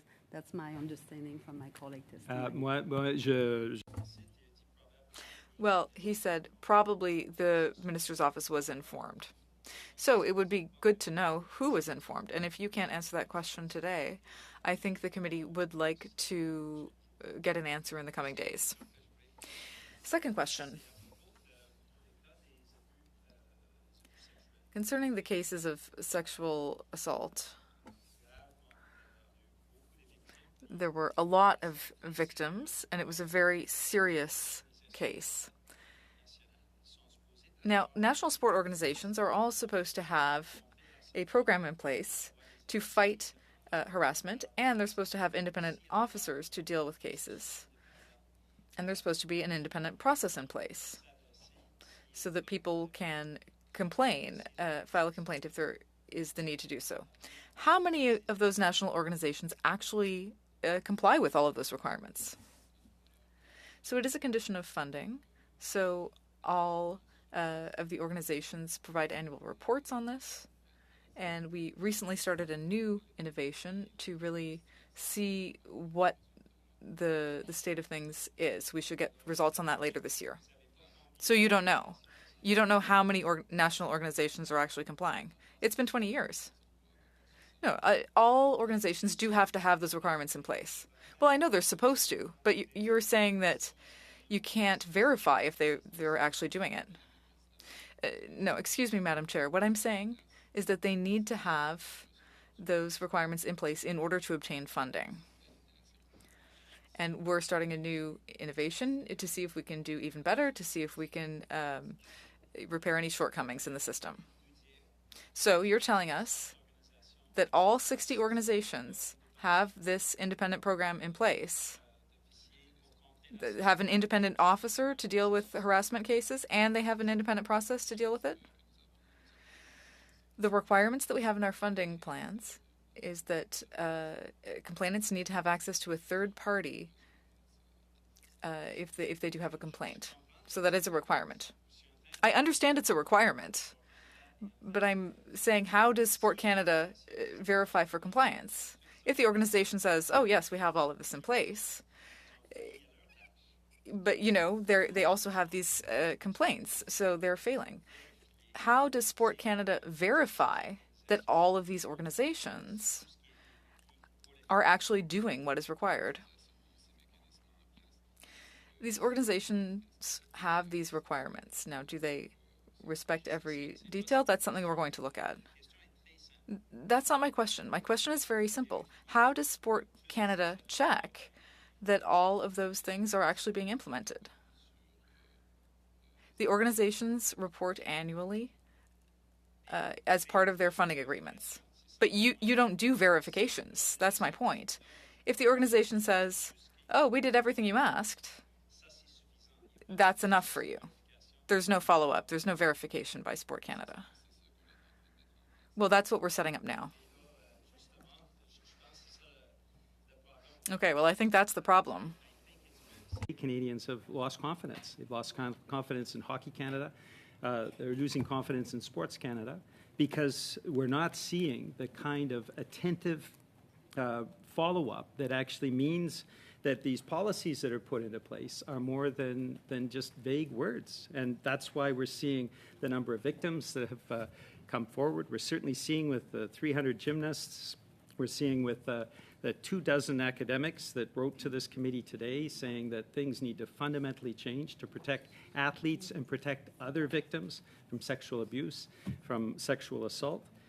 We're seeing a reaction 20 from the Canadian seconds, Peter. public, and it is profoundly disturbing to me to see that in a case of a serious sexual assault, that it's unclear what the follow-up was. As Mr. Nader said, the financing just kept coming to Hockey Canada. Why have you not put into place obligatory policies to ensure that financing is dependent and is verified, to ensure that all these practices are actually followed through with every one of the national sports organizations? Thank you. I think we no longer have time for that answer, so someone may want to follow up on that in the next round. We now move to the second round, and it's a 5-minute round, and we begin for the Conservatives with Kevin Waugh. 5 minutes, Kevin. Thank you, Madam Chair. I'm going to start with your mechanism, Fair for All. Well, it's not. Hockey Canada has a lot of money. They paid probably hundreds of thousands to Heenan Heinen for the investigation. I can tell you that judo, wrestling, other sports, it's not a level playing field. So when Sports Canada goes through these recommendations, and last month we were informed there's 47 complaints filed with NSOs as of last June of 2022. So how is this fair when you look at this? Hockey Canada, soccer, basketball, swimming, other sports that have more reserves than any others. How can you sit and tell us this is a level playing field? Because it's not. There is no third-party investigation that can pay for softball, that can pay for wrestling. This is flawed by the federal government. I see it, you see it. How can we protect others that are not in the 8 or 9 top sports that we have in this country? If I may answer your question with a couple of points. The first point is that Sport Canada provides some support, financial support on secure sports to help pay for those third party to level that playing field. So part of the budget 2018 and 2019 gave some additional money to support safe sport to be able to fund some of these organizations, but also to fund training and so on and so forth. The first requirement in 2018 was to establish this third party, and some money was allowed to help establish that. The second step I need to mention, and maybe it's addressing Mr. Julien's question in part, is that since budget 2022, 18 million have been given to an independent sport third party, so that it's not anymore the organization that will conduct those investigations, addressing partly your question, but it's going to be another independent third party. So that's the crescendo and the increased measures that are taking place as of now. I hope it's addressed your question. Yeah, a little bit. You know, Glenn McCurdy wrote to Hockey Canada on the day that he talked to your senior program analyst, Nicole Mulligan. And I'll just state what the email said at the end by Mr. McCurdy as he addressed Hockey Canada. Nicole Mulligan thanked me for taking the time to make them aware and said she had checked off all boxes with our actions to date. She commended us for our due diligence. That was June 26, 2018. You got to be kidding me. I mean, 4 years later, this comes out only because a reporter does some digging and brings this to light in April of 2022, or we would not even be here today, I would say. But how can your department check off all the boxes for what we know today that happened 4 years ago with Hockey Canada? How can you give me a straight answer on this? So I won't comment on the recall of the person who had that conversation. Obviously, it's his recall and how he felt the meeting. But what I can say is that what was the requirement, as per Madam Duncan, new implementation measure, is that there would be a serious investigation by a third party. In that case, Sport Canada was informed that the case was referred to the RCMP, that there would be also some reporting, which they did, and they also mentioned at the time that they were going to provide some support for the victim and hire an independent third party in addition to the RCMP investigation. To your question about, I think Mr. Julien's question too, is why the funding is not stopping at the moment. You want these organizations to reveal these cases. You want those organizations to actually take action on that. You don't want them to try to hide it because they don't want their content to be found. Every organization that have internal mechanism, whether it's the public service, private sector, they have mechanism in place, and they want people, when there is case, hopefully there is never a case, but when there is case, that they report to it. Cutting the funding at the moment is not the right thing, because at the point you want them to do the right thing and investigate those cases. What was different is on May 24, we actually learned that they didn't quite do that. And that's why the minister at the moment cut the funding and put 3 conditions. The first one was the audit, but she also said that she wants them to sign on the independent third party. Yeah, on the OSIC. I will say there's no follow-up with this.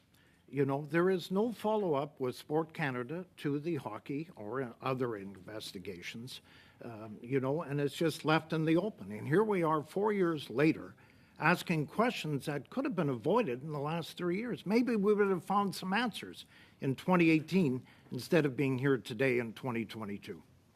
Thank you, Kevin. I now go to Mr. Coteau, Michael, for the Liberals for 5 minutes, please. Thank you very much, Madam Chair. And I want to continue with the question around funding and the penalties that were put forward by the department to and the minister to Hockey Canada. I know on June 22nd, the minister did cut funding to Hockey Canada. I'd like to ask the officials, what were the other penalties that were put in place? And also, are there any further sanctions that will be put in place into the future? Au mois de juin, effectivement, quand on a débuté. When we started the financial audits to see if any public funding had been used to settle the case, well, that was the first requirement. So no new funding should be given before the investigation is concluded. That was the first one. There were 2 other requirements. One, that the organization sign on to the requirements of the new sports integrity officer, which is something Hockey Canada said they would do shortly. We'll see what happens. And secondly, they had to share the preliminary results of Heenan Hutchison's report with Sport Canada, as well as an action plan for putting into place any recommendations. So no new funding will be given before those conditions are met. And the actual second recommendation for the sports, I think it was the Integrity Commissioner, that is a choice for Hockey Canada to decide, or is it an obligation that the department will put forward? Well, it's a condition, it's now a condition of funding. So if Hockey Canada would decide not to do so, we would not be in a position to fund them. I want to talk about compliance for a second. You know, I've been on both ends of the compliance process. One is as an executive director for a not-for-profit, and also as the former Minister of Sport in Ontario. And for me, I know that when I was at the not-for-profit sector, we would sit down with a department consultant or an official and go through our annual report, but also we'd look at any type of potential Madame la Présidente, il ne peut plus y avoir d'interprétation présentement. Too fast for interpretation? May we suspend for a sec, please? C'est pas juste une question.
minutes and 16 seconds.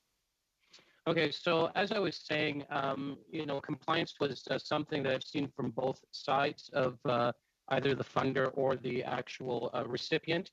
And it's my understanding that in order to get funding, Madame la Présidente, l'interprète. Madam Chair, the interpreter has signaled that the sound quality is not sufficient. To suspend again, the problem Sound quality is still not good. The problem is persisting. We Chair, will.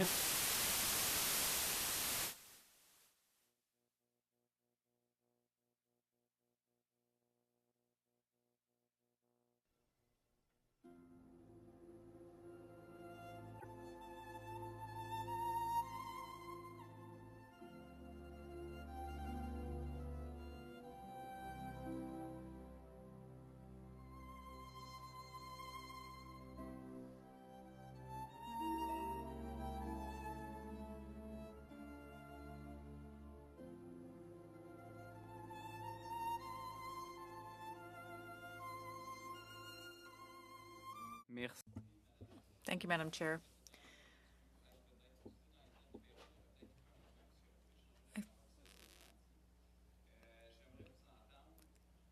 I'd like to know, did Hockey Canada meet those requirements? And what communication did you have with them? According to the media, it said that you had received a more direct request for membership. So Hockey Canada said that they would be a signatory, but we haven't seen the implementation yet. We don't have a timeline. Does Hockey Canada report to the money transfers that they make to their partners? Oh, sorry. When it comes to international events, for example.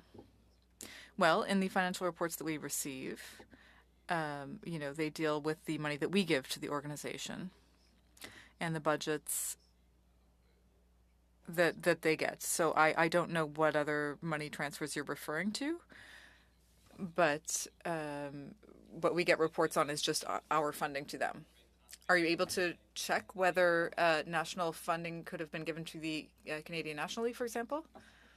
I can't answer that question, Madam Chair, right now. That's not information that I have. Information, please. C'est noté, Madame la Présidente. Yes, I'll make a note of that, Madam Chair. Can you tell us more about Ms. Mulligan's mandate? Does she have the power to comment on some of the events mentioned in the email that my Conservative colleague mentioned? Well, the role of the main program director, as I said, is to ensure that the requirements are being met. She received that communication from Hockey Canada, and that's all the information that she would have about what happened. So she received that in June 2018. What measures did you put in place when you found out about the event? What action did you take? You mean in 2018? No, in 2022. Well, when we became aware, we immediately wanted to know whether public funds had been used. So that started the financial audit, which is, of course, one of the minister's responsibilities. So we took action immediately to find out whether any public funds had been used in the settlement of that case. Now, other irregularities were mentioned in the media recently, notably in the case of Gymnastics Canada, your department chose to suspend their funding while there was an investigation. Is that going to be your new way of doing things? Is this what we should expect in the future if there are other allegations from other sports organizations? Madam Chair, at the time... We do not have the time to answer that question, so we will go to Peter Julian for 2.5 minutes. Thank you. Thank you, Madam Chair. How many national sports organizations over the last 25 years since we were putting in place these policies to counter sexual abuse, how many national sports organizations have seen their funding suspended up until the end of last year? Je n'ai pas la réponse. I don't have the answer to that question, Madam Chair. Could you please provide that to the committee? Yes, sir. From the moment when Sheldon Kennedy sadly shared his experience, and these policies were supposed to be put into place to protect victims and to stop them being further victims, it would be useful for this committee to know how many times Sports Canada has actually stepped up and said to an organization, you are not meeting your obligations. We are certainly hearing from organizations, more than almost a dozen different sports where we've, CBC has reported, people have raised concerns about sexual abuse. And these are things that should be concerning to all of us. I wanted to address the answer to my question of the minister last month that was answered just prior to this committee, where it was stated when I asked for how many complaints have been brought reported to Sports Canada that are criminal in nature. And the response was Sports Canada does not have the capacity or expertise to determine whether incidents disclosed to it are of a criminal nature or not. We would all agree that gang sexual assault is criminal in nature. We would all agree that child sexual abuse is criminal in nature. Is that information kept in any way separate so when those statistics are reported, these allegations of serious criminal activity are actually reported as well to the minister? You know what English muffins look like? Okay. Madame la Présidente, Madam Chair, the information that we put in the database, you know, it would mention whether the police were involved or not, but it's not up to Sport Canada to determine whether it's of a criminal nature or not. What is a criminal activity or not? And what I'm understanding is that there isn't, and unless a police report is filed, there is no distinction made, and I find that unfortunate. We've been functioning on an honor system, I think, with sports organizations, and it's not working, and things need to change.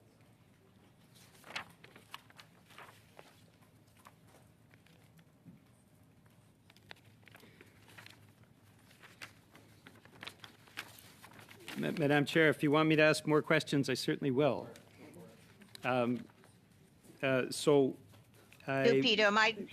Peter, I'm sorry, but my unmute button doesn't seem to work when I press it, so it's now working.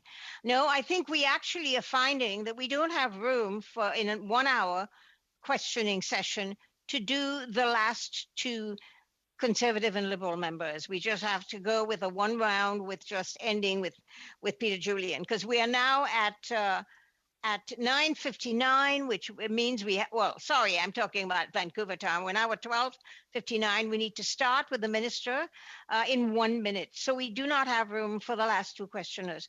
And so maybe we might note that we cannot do this in a 1 hour session. We don't have time for doing this.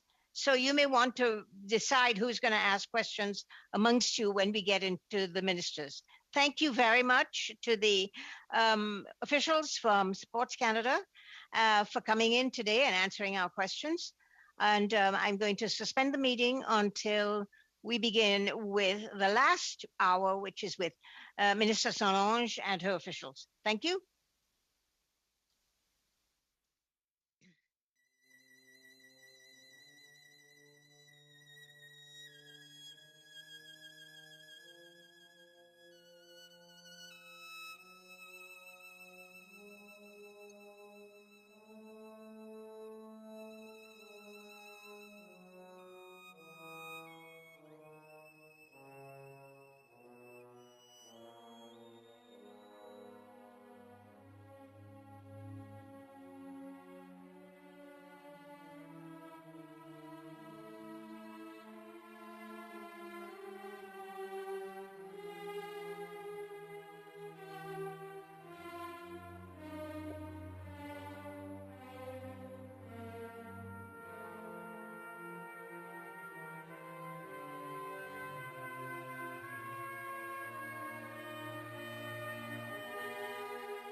we are currently studying the case of Hockey Canada's involvement in alleged sexual assaults committed in 2018.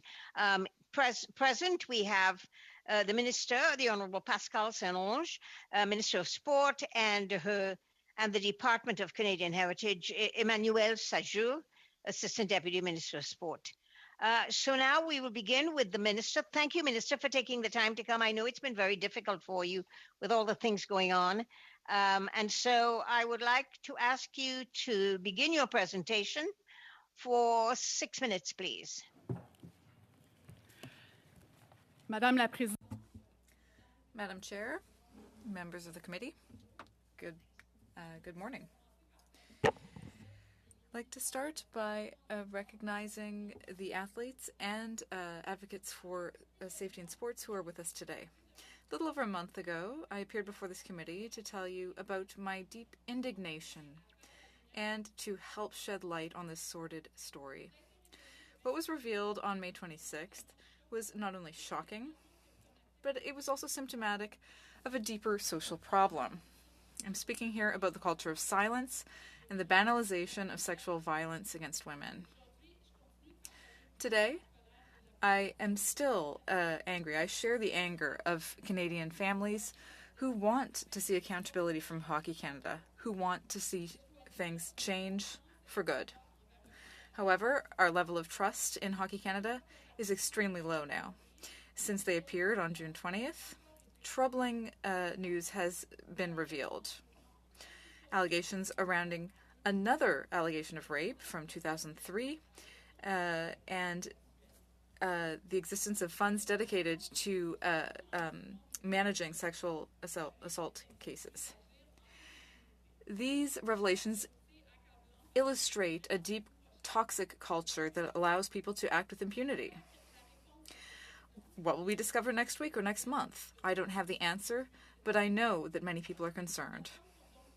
So we have very high expectations for the directors of these organizations. They have a lot of work to do to regain our trust, and they can no longer make mistakes. In the days following the appearance of Hockey Canada representatives, I chose to suspend funding to that organization and to impose new terms on them. For example, I imposed the obligation to have a financial audit to determine whether public money was used in the out-of-court settlement. I also required that the recommendations made by Henin Hutchison and an action plan based on those recommendations be made. I also required that the membership process for the Sports Integrity Commissioner be accelerated. Their testimony actually convinced me that they didn't understand the severity of the situation. I had to make them understand that they had passed the point of no return. Of course, Hockey Canada did make public commitments a few weeks ago and unveiled an action plan. These are, of course, steps in the right direction. But beyond good intentions, the directors of the organizations need to prove in the coming weeks and months that they are doing everything possible to make real cultural change. I hope that we will not be seeing a simple PR exercise here, with directors, first and foremost, just trying to restore the reputation of their organization. Canada should not underestimate the work ahead. The organization's board and management leaders have a moral responsibility to reflect on the role they should play in what comes next. They must ask themselves if they are the right people to effect culture change.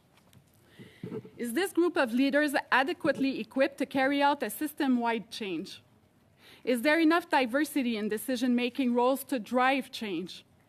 Are there enough women in significant leadership positions within Hockey Canada to provide needed perspective on sexual violence and its impact?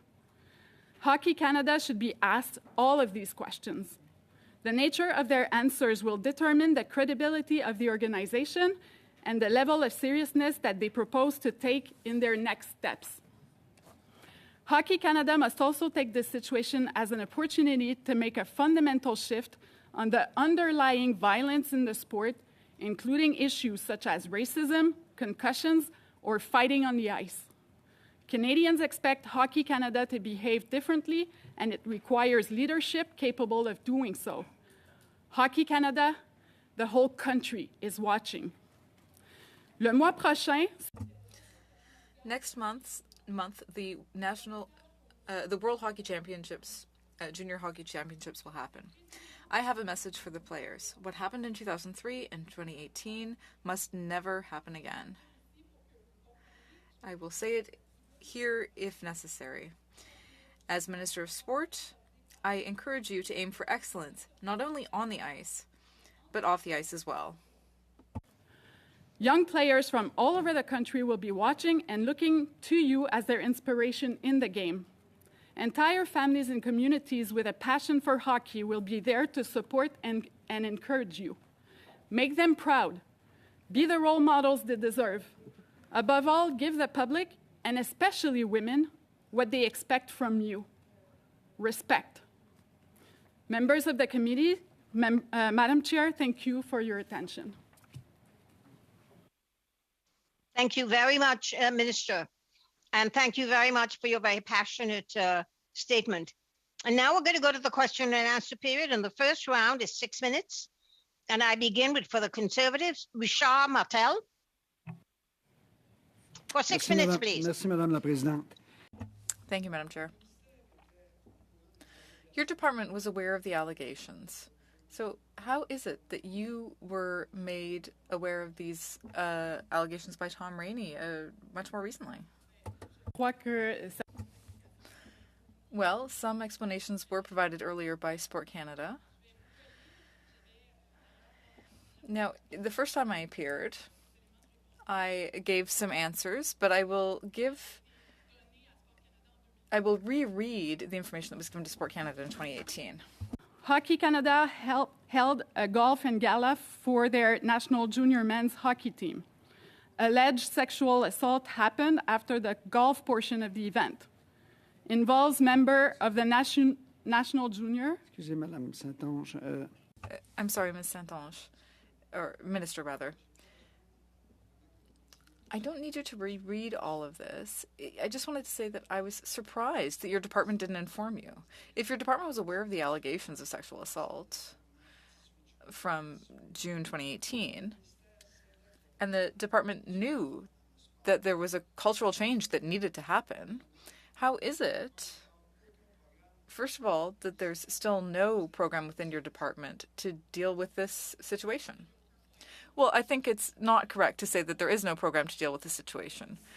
Before our government and before the work of my predecessors, including Christy Duncan, who in 2018 created a new code of conduct with partners that organizations now use, and which the new Sports Integrity Commissioner is also going to use to make evaluations of culture in sport and to evaluate complaints. My government did a lot since 2018. Now, there's still a lot of work to do. I've already said that in the coming year, I'm going to review the financial funding system as a whole. So we'll have to tighten up the conditions for getting federal funding. We want to have the best possible governance models, the best transparency, and of course we need to have people be members of this Sports Integrity Commission. So these are new steps that have been taken. Was there any verification of the Code of Conduct by your department? I know that Hockey Canada got funding even after there had been things disclosed. So are there any verifications made? You've said that the programs are more robust, that there was this new code of conduct set up by Ms. Duncan, and yet people continued to get funding anyway. Sport Canada is not a regulatory agency, nor does it have any investigative authority. So from the moment where our relationship with sports organization is primarily a funding one. We distribute funding to them, federal funding, and it is through these funding agreements that we are able to impose conditions. But Sports Canada doesn't have a mandate to investigate cases that may be revealed or disclosed to it. What Sport Canada does is it ensures that that provisions are in place within organizations. So independent mechanisms that allow for investigations to happen. One of the things that athletes told us about these mechanisms is that they thought that these mechanisms were not independent enough. In fact, often the independent organizations hired are paid by the organization. So that's why we created this Office for Sports Integrity. We set aside $16 million to fund it so that we could have a truly independent mechanism that athletes could turn to if they have a complaint, and so that it can be independently managed and there can be investigations and sanctions and recommendations made. There's been a lot of talk about cultural change recent years. So I want to know, how can you explain that the Prime Minister's office didn't make this a priority in your mandate letter? It's part of my mandate letter to work on safe sports. And in light of all of the allegations and stories that I've heard, every day since I received my mandate letter, I've worked to strengthen safety in sports, to listen to athletes, to make sure their voices are heard, to talk to all of the stakeholders within athletics, and to develop new, stronger mechanisms. That's why I'll say again that I announced that we were going to review the entire funding mechanism and to tighten up the requirements on sports organizations to ensure that the safety and health of athletes is always the number one priority. Talking about culture change in Hockey Canada, do you think it will also be necessary to have a culture change within Sport Canada? Because, officials never informed you of the situation, and no one really took action on this file until it was public information.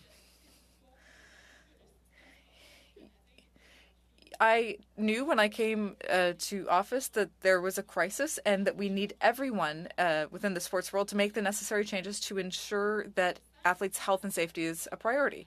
Now, that includes the way things are done at Sport Canada. At Sport Canada, we're going to strengthen the ability to conduct audits and to make sure that sporting organizations are actually meeting the requirements we've set out. We're going to work with experts. On June 12th, I announced a series of actions that we were taking, including having a committee of athletes at Sport Canada to get their advice, to hear about their experiences, Aller chercher les conseils. And to get expert advice to help guide us about the best way to make sure those requirements. Thank you, Minister. If you can hold that thought and expand on it at the next question, we're run out of time for this questioner. So second questioner is the Liberals, and it's Lisa Hepner. Lisa, for 6 minutes. Thank you, Chair, and thank you through you to the Minister for being here to answer our questions today. One of the things that was revealed through the media in the time since your last appearance before this committee is the idea that Hockey Canada had a fund for uninsurable emergencies. And through the media, we learned that if Hockey Canada didn't want to put a sexual assault allegation through their insurance, then they could use this fund. And I'm wondering what your reaction was to that news and what you make of that practice. Je partage tout à fait l'indignation. Well, I share the parents' indignation.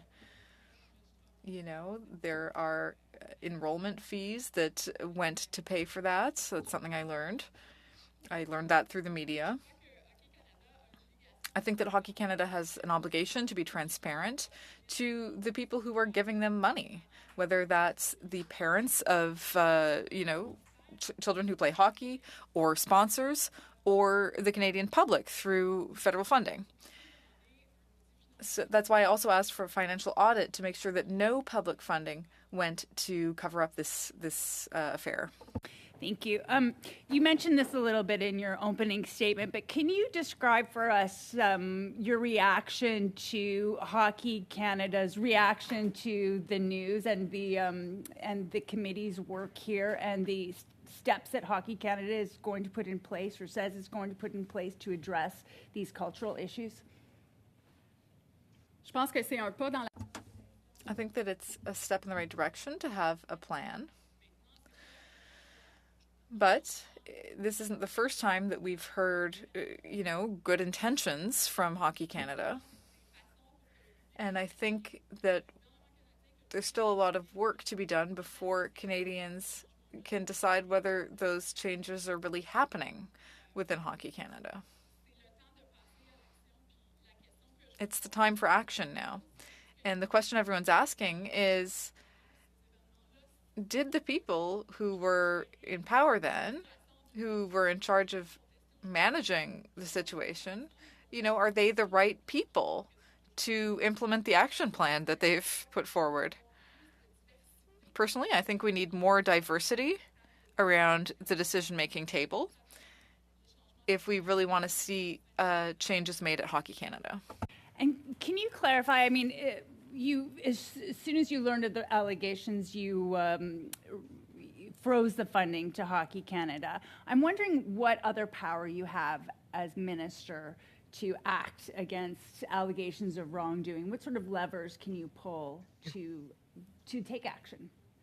Les organisations, les fédérations sportives. Canadian sports organizations are independent. The way they're linked to the federal government is through these funding agreements.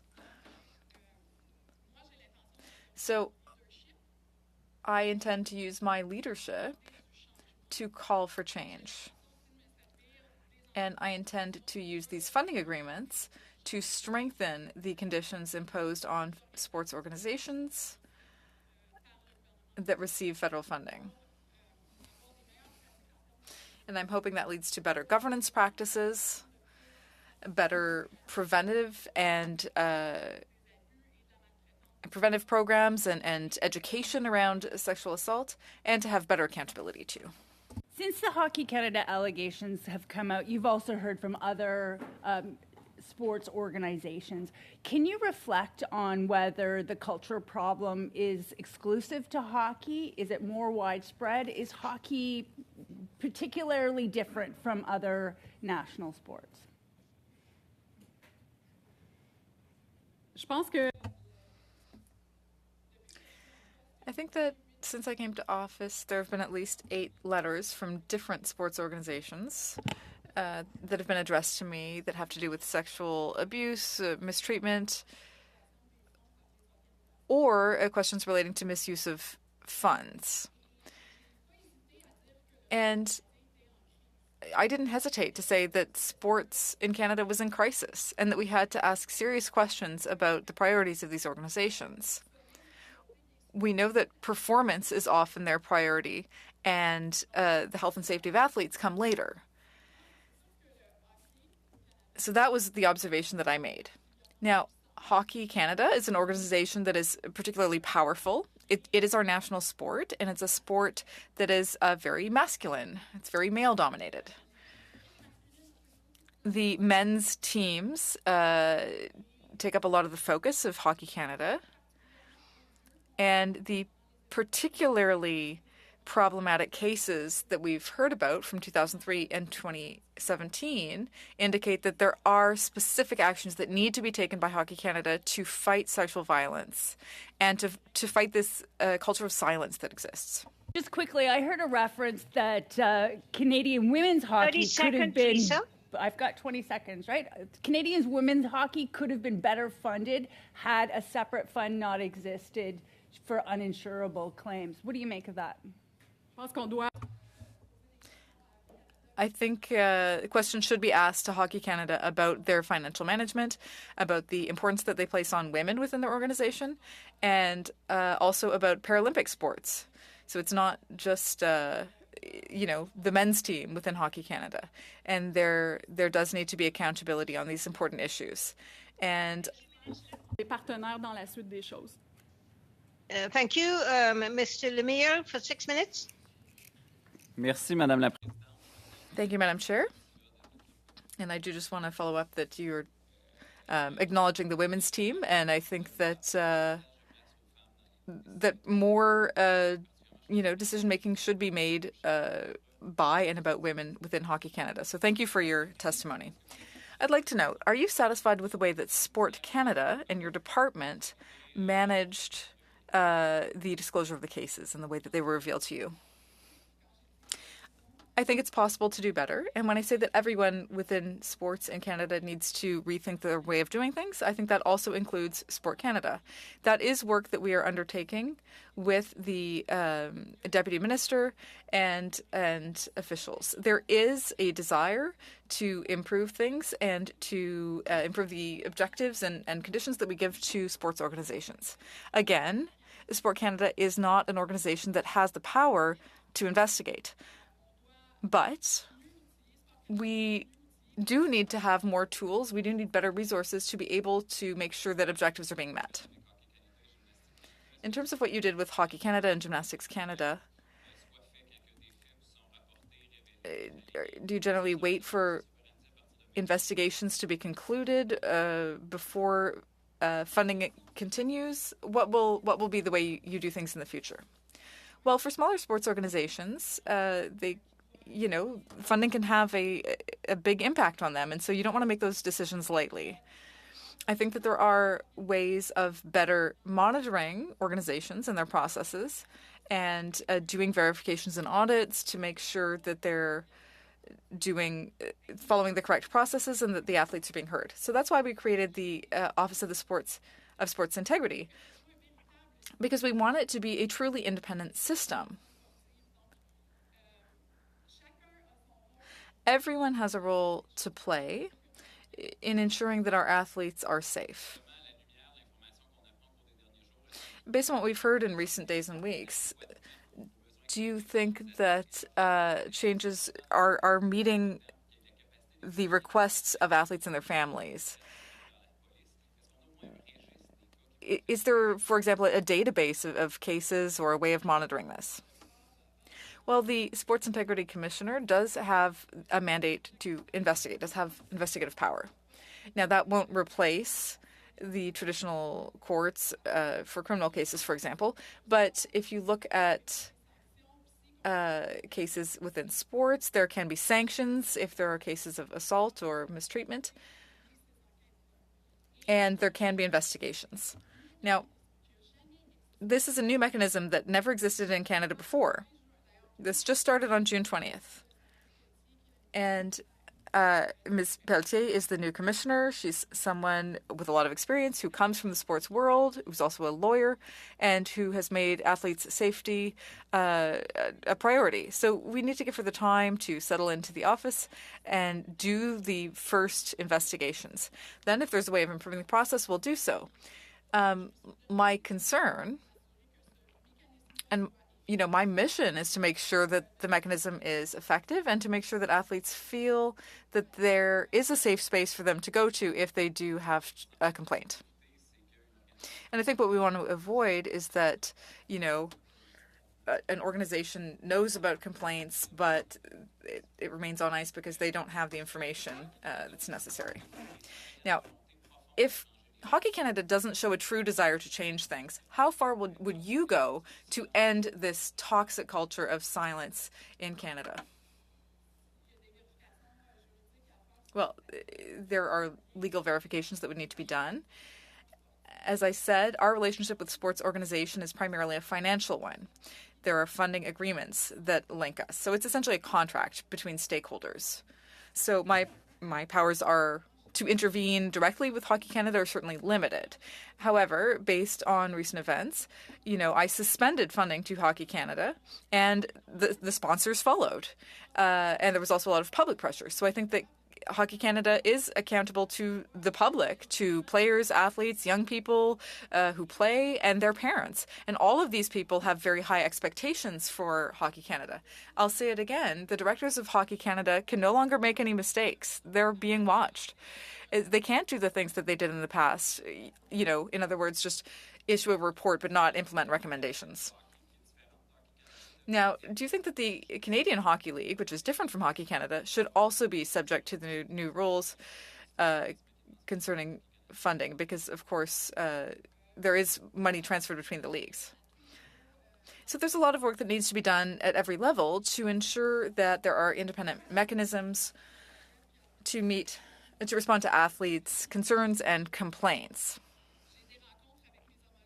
I've had meetings with my provincial counterparts and others, and we decided to open this Sports Integrity Commissioner's office for every province that signs on, rather than having separate mechanisms in every province, because we want to make sure there are no gaps in the system.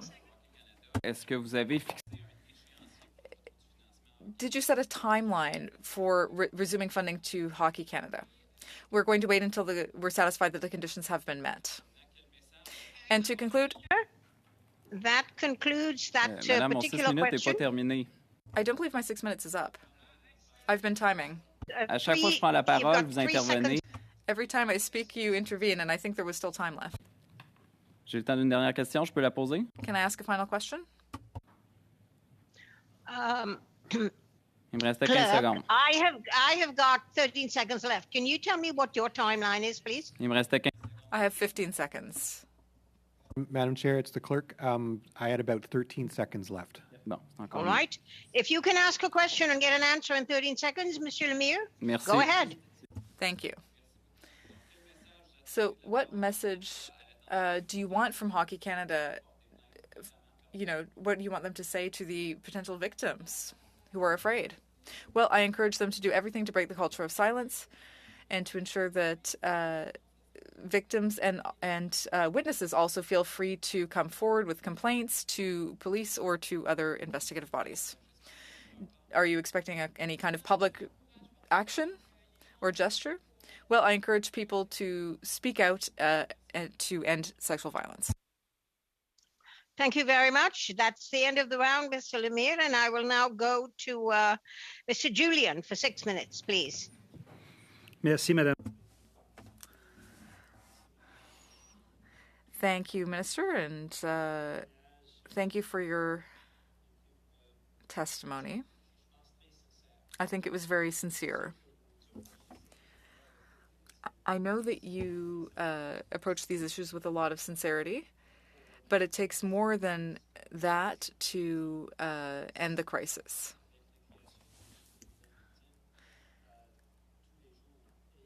You know, there are new victims, and it's true that Hockey Canada failed, but it's also true that Sport Canada failed to protect victims.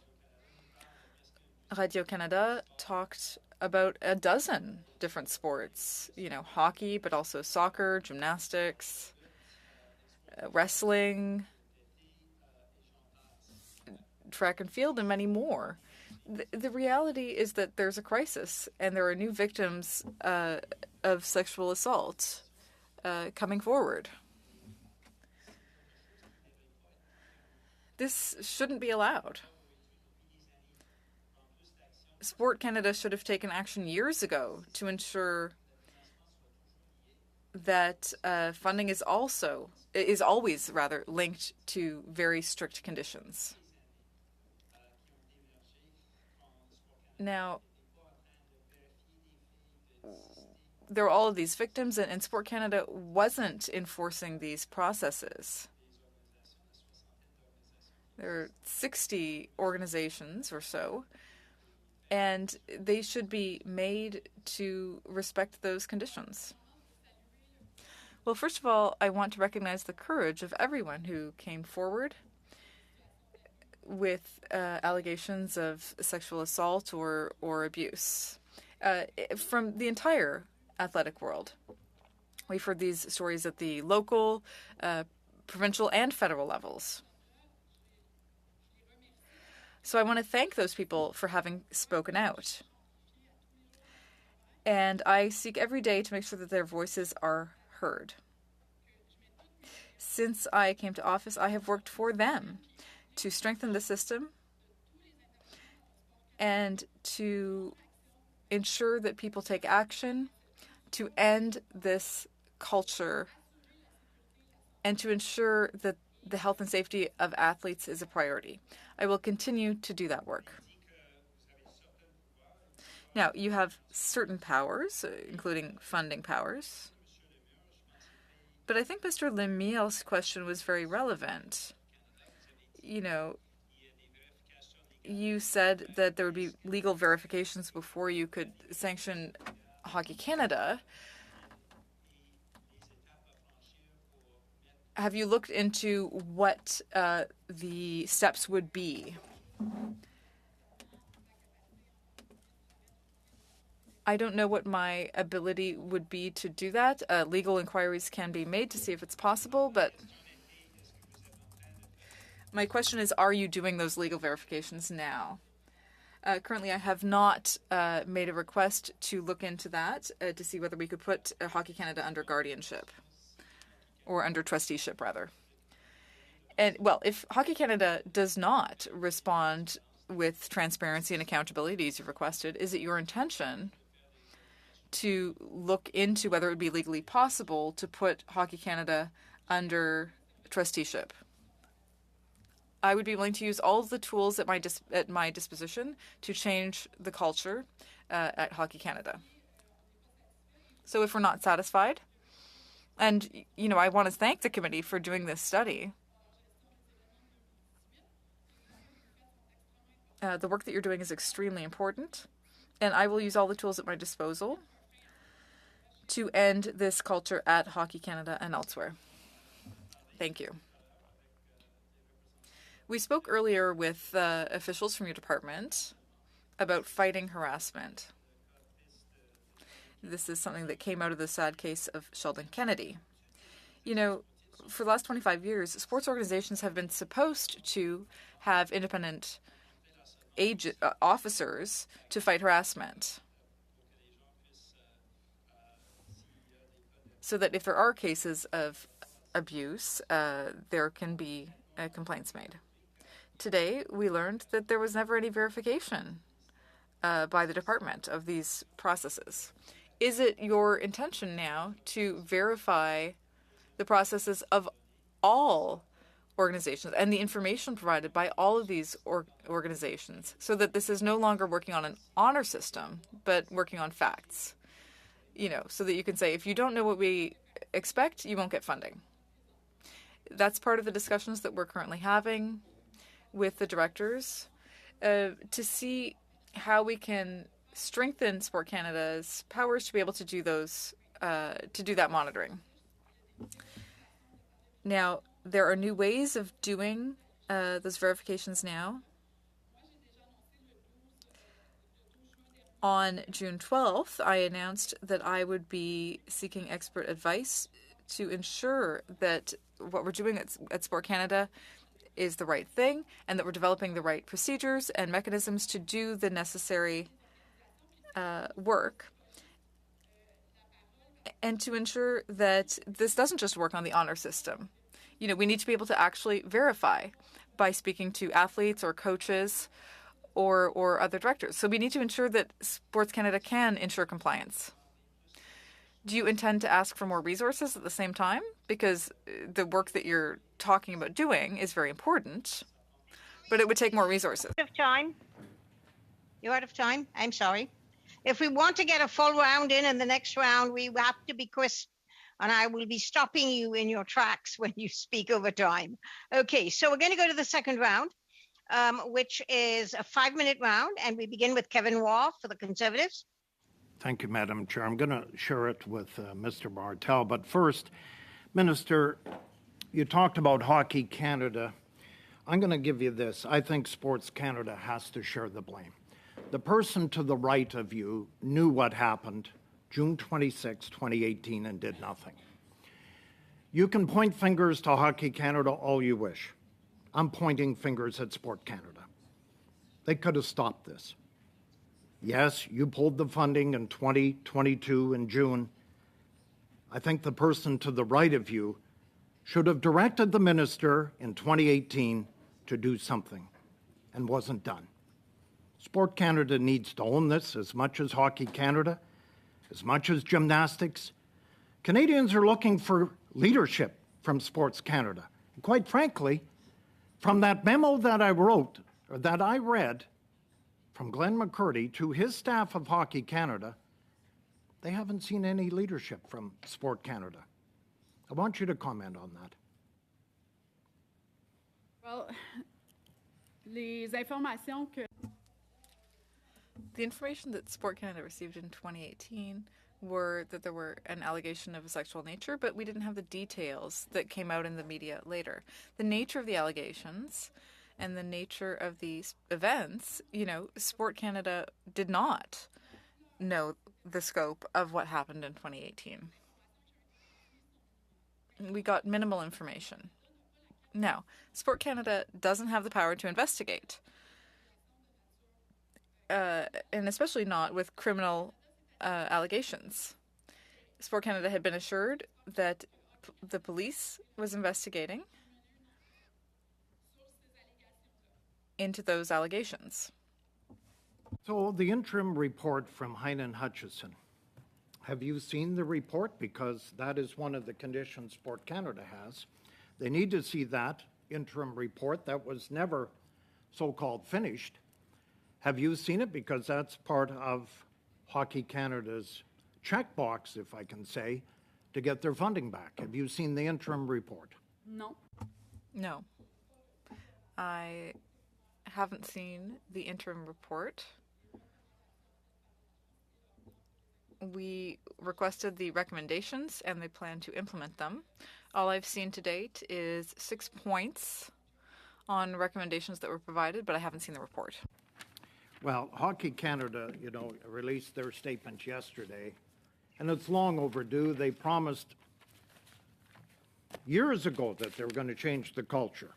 So their action plan, what do you say as minister when Hockey Canada 2 years ago started an action plan that they never completed, and then all of a sudden we bring them to the Heritage Committee in June, and all of a sudden 30 days later we have an action plan? What do you say to that, to Hockey Canada finally waking up that the report and the action plan should have been done 2 years ago when they started it? Je leur pose la question si les personnes.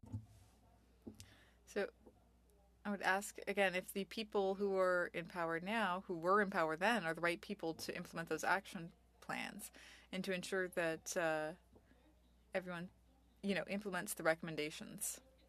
I do have serious questions about that. And I hope that they will provide answers tomorrow and tell us how the same people who were there in 2018 are the right people to make change now, when we know that 2018 was so disastrous and that their first appearance seriously lacked transparency. Have a conversation with Sports Canada at some time to up your game, Sport Canada game, that needs to be following this important meeting today and follow up. Will you do that quickly? That is something that I want to get done before the next financial cycle. So by April 2023, I want to make sure that all of those funding agreements have been reviewed, that Sport Canada has the power to do the necessary verifications to make sure that organizations are meeting the requirements and that safety of athletes is protected. 25 seconds. Go ahead. Thank you. 26 seconds. 25 secondes. Well, you said this with Hockey Canada, but I can't understand how you can trust the directors of Hockey Canada given what we've learned recently. So I want to know, would you be ready to do a big cleanup? Well, I never said I didn't trust them. Si l'occasion se présente. If you had the opportunity to clean things up in Hockey Canada, would you take it? I call on the directors of Hockey Canada to do what they need to do to improve the culture within their leadership and on their board, to ensure that the voices of women are clearly heard around the decision-making table and that the culture changes.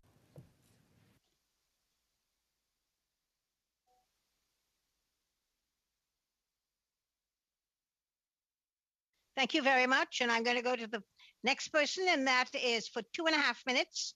For 5 minutes, Michael Cotto.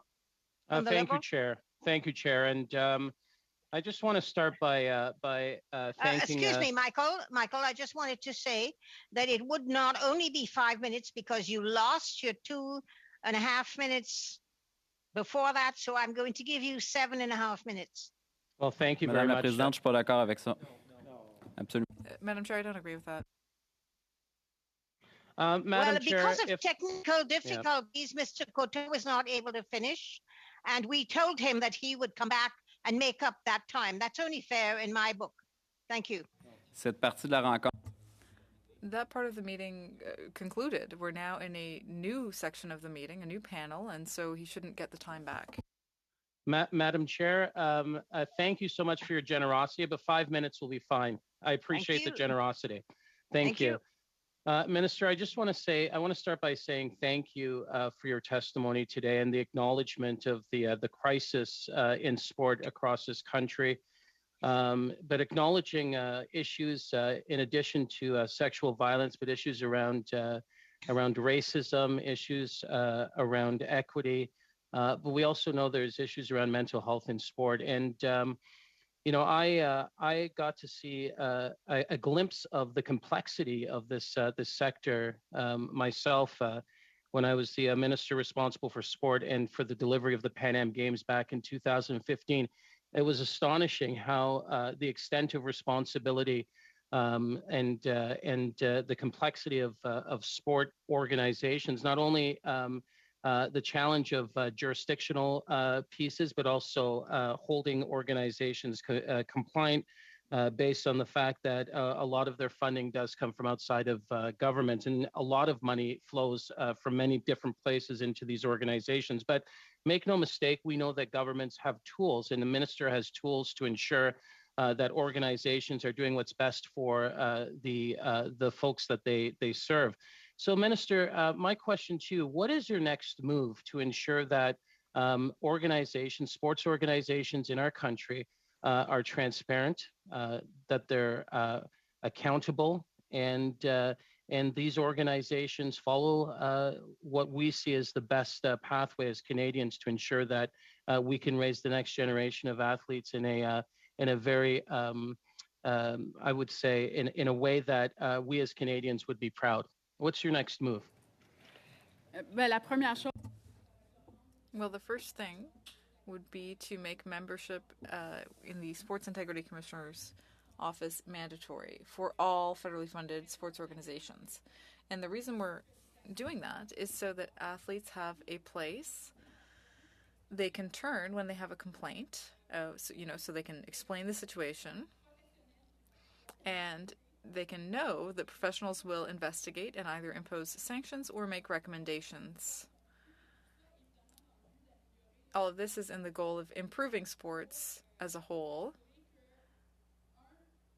to ensure that athletes and witnesses feel that they can speak out, that they should speak out when there are cases.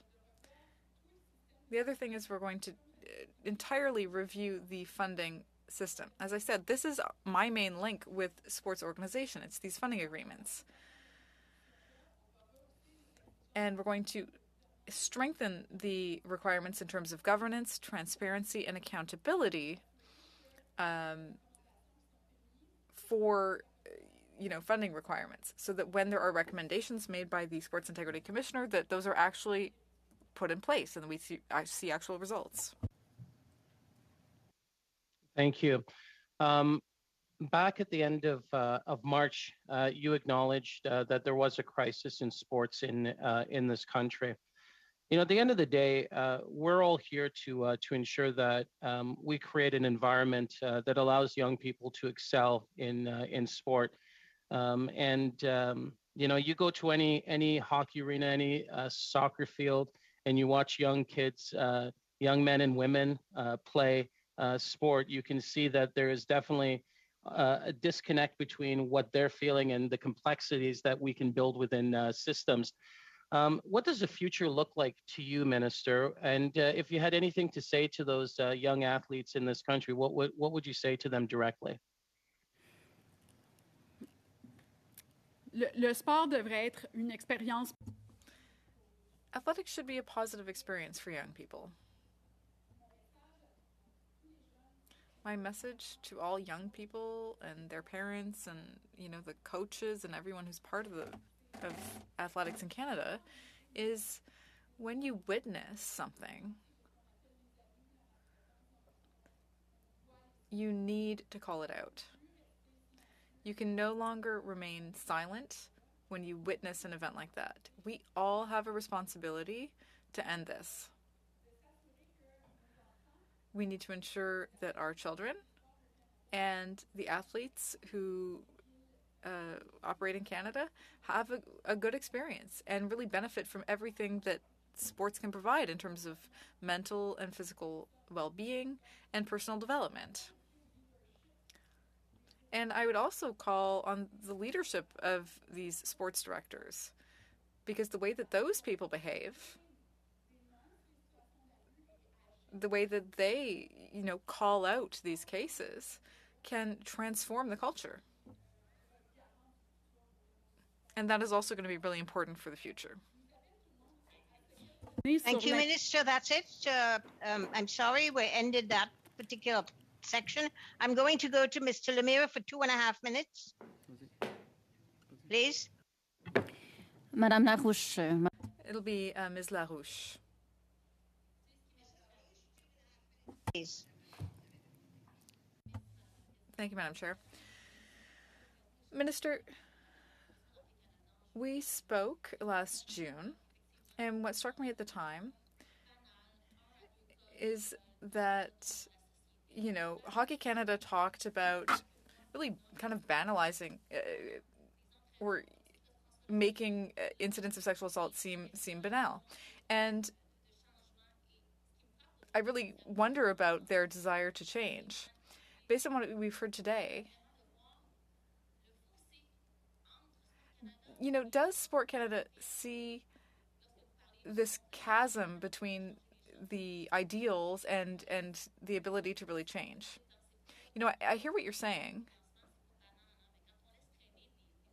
Cutting off funding is not an insignificant thing to do, but these allegations have existed for 4 years and there was no follow-up done. When you're talking about, conditional things like they should do this, they should do that, it's not enough. What are you really going to do to help bridge the gap between you and Sport Canada? Because it clearly exists. Well, I spoke to Sport Canada officials about my desire to change the culture in sports and to give Sport Canada more power to be able to evaluate and follow up on these cases. Currently, Sport Canada does not have the ability to do that follow-up. So we need to give Sport Canada the resources to be able to do so. This is work that's being undertaken with the Deputy Minister. But, Sport Canada should have followed up. They could have done verifications. They could have asked, how the investigation was going. They could have followed things more closely. They didn't know all the details of the allegations, but they knew that allegations had been made, so they could have done this.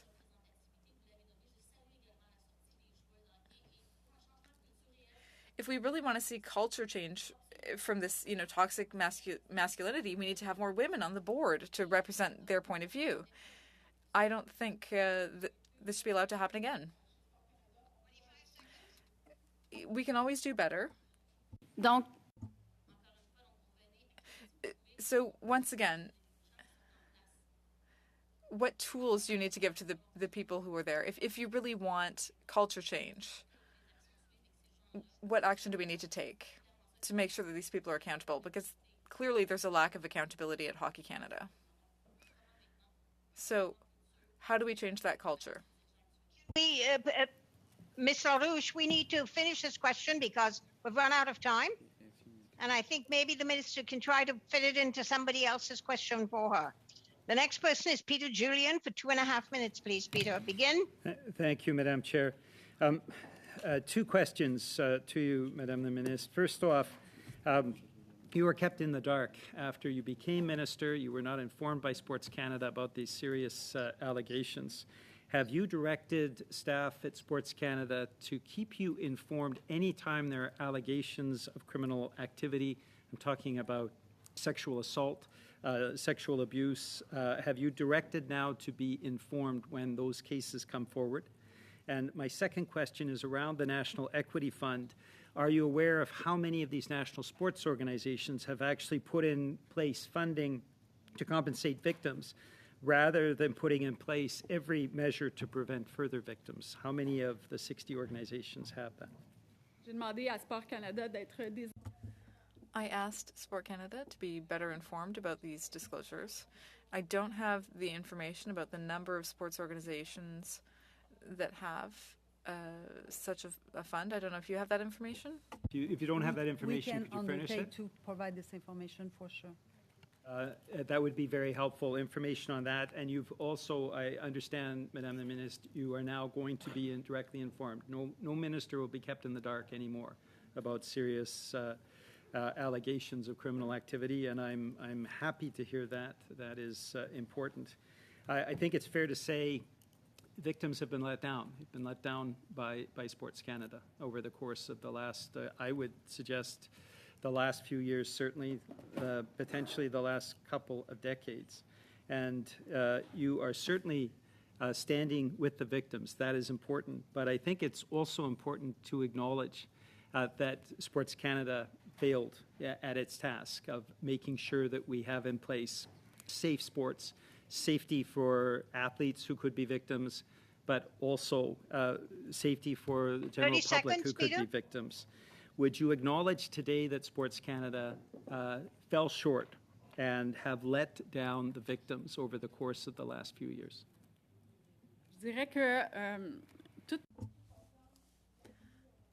I would say that when it comes to cases of sexual assault in sports and in society in general, this is a conversation that's evolving. We're no longer in 2022 in the same place that we were 10 or 15 years ago. In 2018, our government took serious action to have a better idea of what was happening in sports. Before that, we didn't have any information. So there were concrete steps taken since 2018, and I'm going to continue to work to make sure that Sport Canada has the resources it needs. We're out of time. Now, I would like the committee to know that we have 5 minutes left in this hour, and that we could split it to the Conservative and Liberals at 2.5 if you wish, or we could end the meeting now.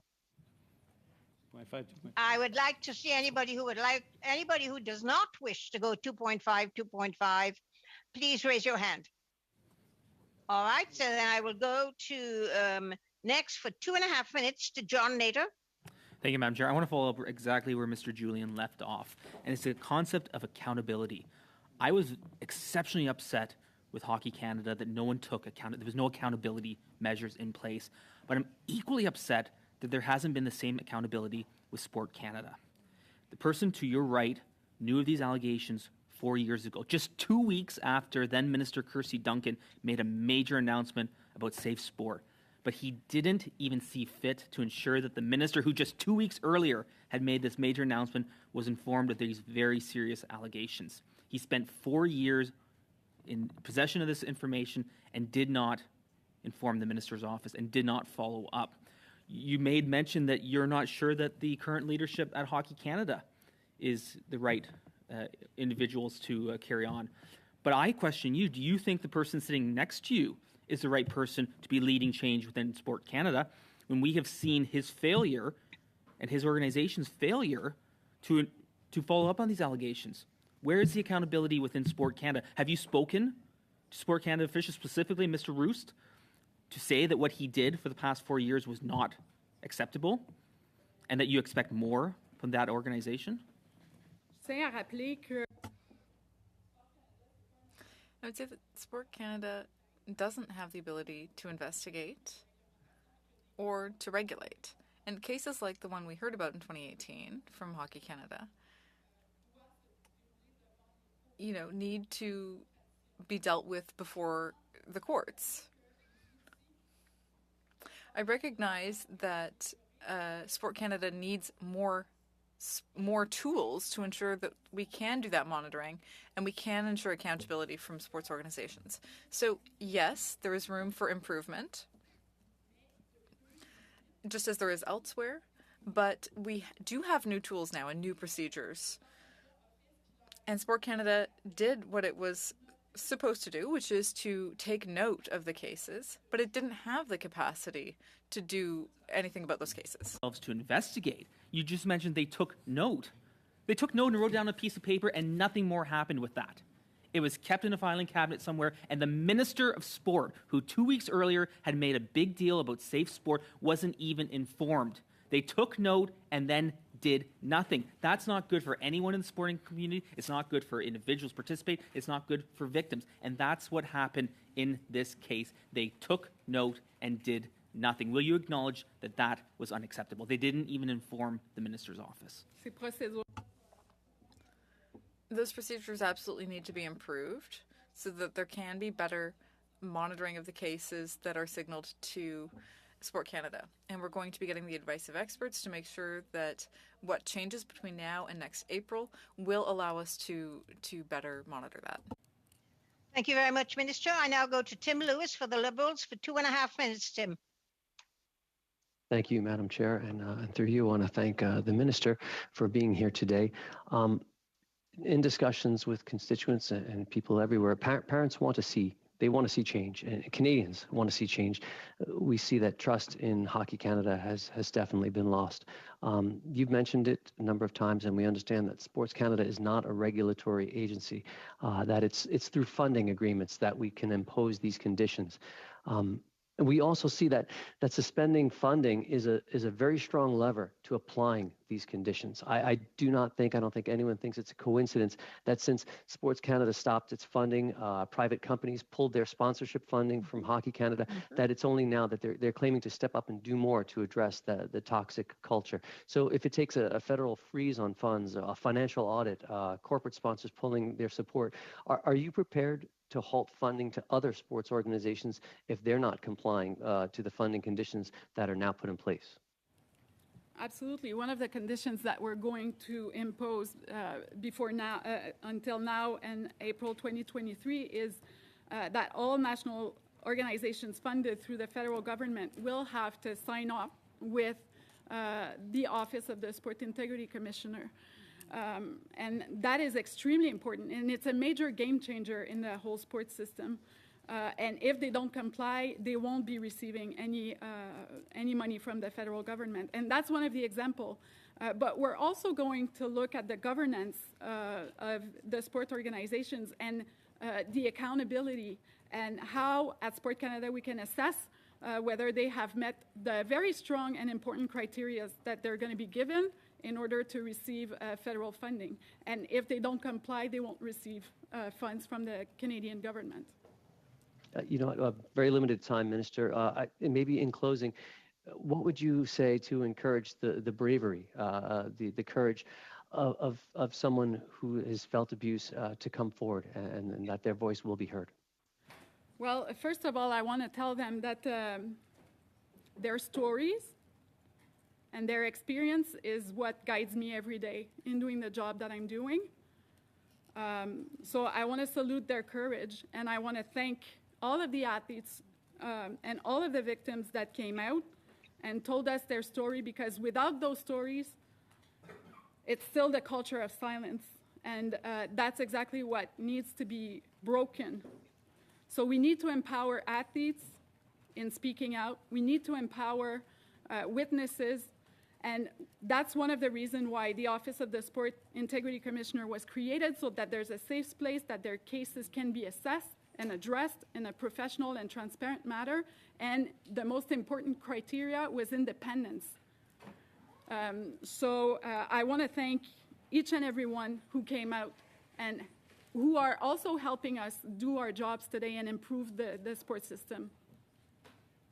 Thank you. Thank you very much, Minister. And that puts an end to this hour of hearings. And I want to thank the Minister for coming. I want to thank her officials for coming.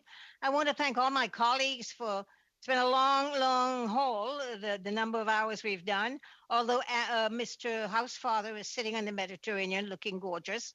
But I think the important thing is that we need to see you back again tomorrow, ready to roll. Thank you very much, and thanks to the clerk and all of the interpreters, etc., for making sure we can have this meeting. I now, will everyone accept that this meeting be adjourned? Yes? Bye.